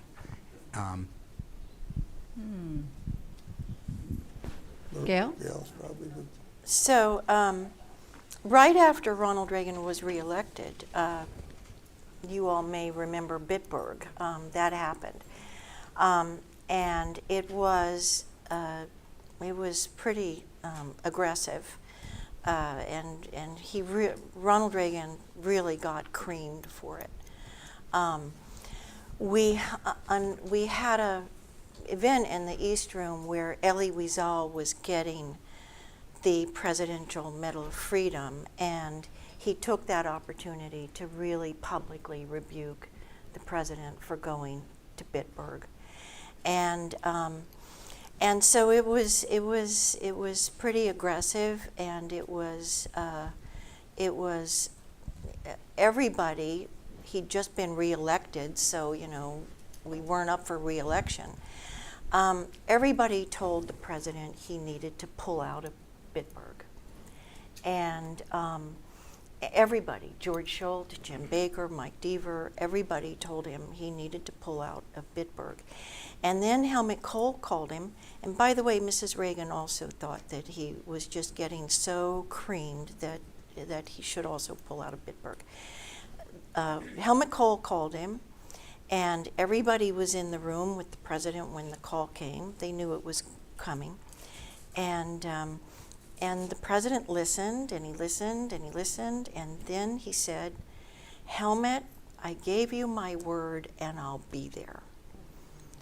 And he went. And even though there was a lot of pushback in this country, particularly from the Jewish community, and he went. I mean, we added another event to Bergen-Belsen to pay homage to the Holocaust. Of course, we didn't know, we'd been on an advance trip, we didn't know that Waffen SS were buried in Bitburg when we went. The gravestones were covered in snow. The lightning bolts were on the gravestones, but anyway, it was bad advance work, and Ronald Reagan somehow pulled it off, and then there was Mr. Gorbachev tear down this wall in 1985, and it was a great day. Were you there? No, I know you were. Yeah. You were front row. Yeah. It was a beautiful day. It was sunny, and there was a lot of pushback amongst the staff and the speechwriters about adding that tagline, Mr. Gorbachev, tear down this wall. And I don't think anyone really knew until he got up on the podium if he was going to say it or not. And he did, and he felt very comfortable saying it. I mean, Ronald Reagan, when I say that the two halves made a whole, he was like the big picture guy, you know, communism bad, democracy good, and Mrs. Reagan was always, you know, trying to strategically make it all work, and he really believed that communism was really bad. I mean, he believed in the evil empire, and it was great that at the end of the day and before he died, and I know Jim said he got his diagnosis in 1974 and it was 1994, but before he got his diagnosis, he was able to see the wall come down. He went to the wall, and I think that meant a great deal to him. Yes, thank you. Thank you. So we just have about 5 more minutes. So who wants to go first? I'd love just to have a last thought about really the personal side of your relationship with Mrs. Reagan. It may be a quick story, or it might just be a thought. One thing I don't know if it's been talked about today is Nancy Reagan's tremendous power of persuasion. And one story comes to mind. It was not me directly, but it showed her persuasive power. This was when John Roberts, who worked in the Reagan White House, was made Chief Justice of the Supreme Court.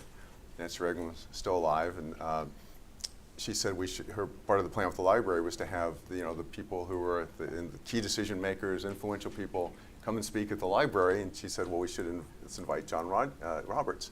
And so we did an inquiry to the court, and they said, well, he's not accepting invitations yet. It's okay.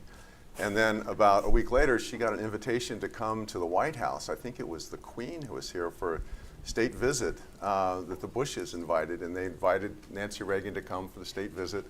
And seated at the table with the president next to Nancy Reagan was John Roberts. And when John Roberts was at the library, he began the story by saying, as they sat down, Nancy Reagan immediately extended an invitation to him to come to the library. He explained to her that he wasn't accepting invitations yet, and as he described it, by the third course, they were penciling in the date for his visit. So even the Chief Justice of the United States is susceptible to her powers of persuasion. Yes. Yeah. Thank you. Gail or Ken? Yeah, I like Jim, I remember my last visit with her, which was in October of 2015. She passed away in March of 16.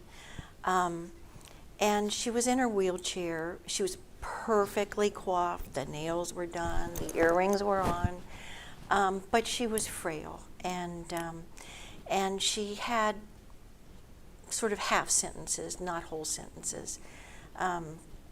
Words, but it was clear to me she was following the election. It was clear to me she was up on everything that was going on at the library. I think there had just been a debate at the library. And at one point, sitting in this wheelchair, and she was frail and small, and she said, "I think God has forgotten me." And I was so, I didn't know what to say. Oh, Mrs. Reagan, of course he didn't forget you because you wouldn't let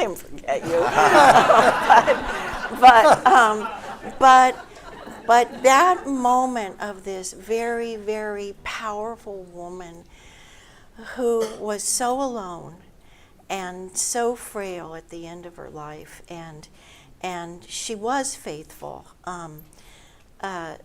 Their faith ran, I think, throughout their lives. And for her to say to me at the end that she thought God had forgotten her, and I'm like, oh, I'm sure he hasn't. Mm-hmm. Who could forget you, Mrs. Reagan? They don't dare. But it was something that I'll never forget, and I'm so grateful that I got to have that last visit with her. That's very poignant, Gail, and I think it follows on a very similar conversation I had where she said, it's not all it's cracked up to be to live longer than all of your friends. And she really had lost, I think of like Merv Griffin and others who meant so much to her in her lifetime, and she saw them all go. Mike Deaver. The list is long. The list is long, yeah. Ken? Many stories, but I remember, I very much mean this. I didn't have a great self-image. I was running a drug program because God dumped me in that position. And when you get a job at the White House, and I had been living in the streets when I was much younger, I never forgot that. And I tried not to let Mrs. Reagan forget that, because I'd send flowers all the time. At every event, I would send flowers. Lisa, you probably wrote the letters back to me, but I could tell that it wasn't the auto pen, because I could watch her signature get more scribbly, just like the president's did, and you could tell it was. And then, a month after the last letter I got, she passed. But I remember how much she did for me.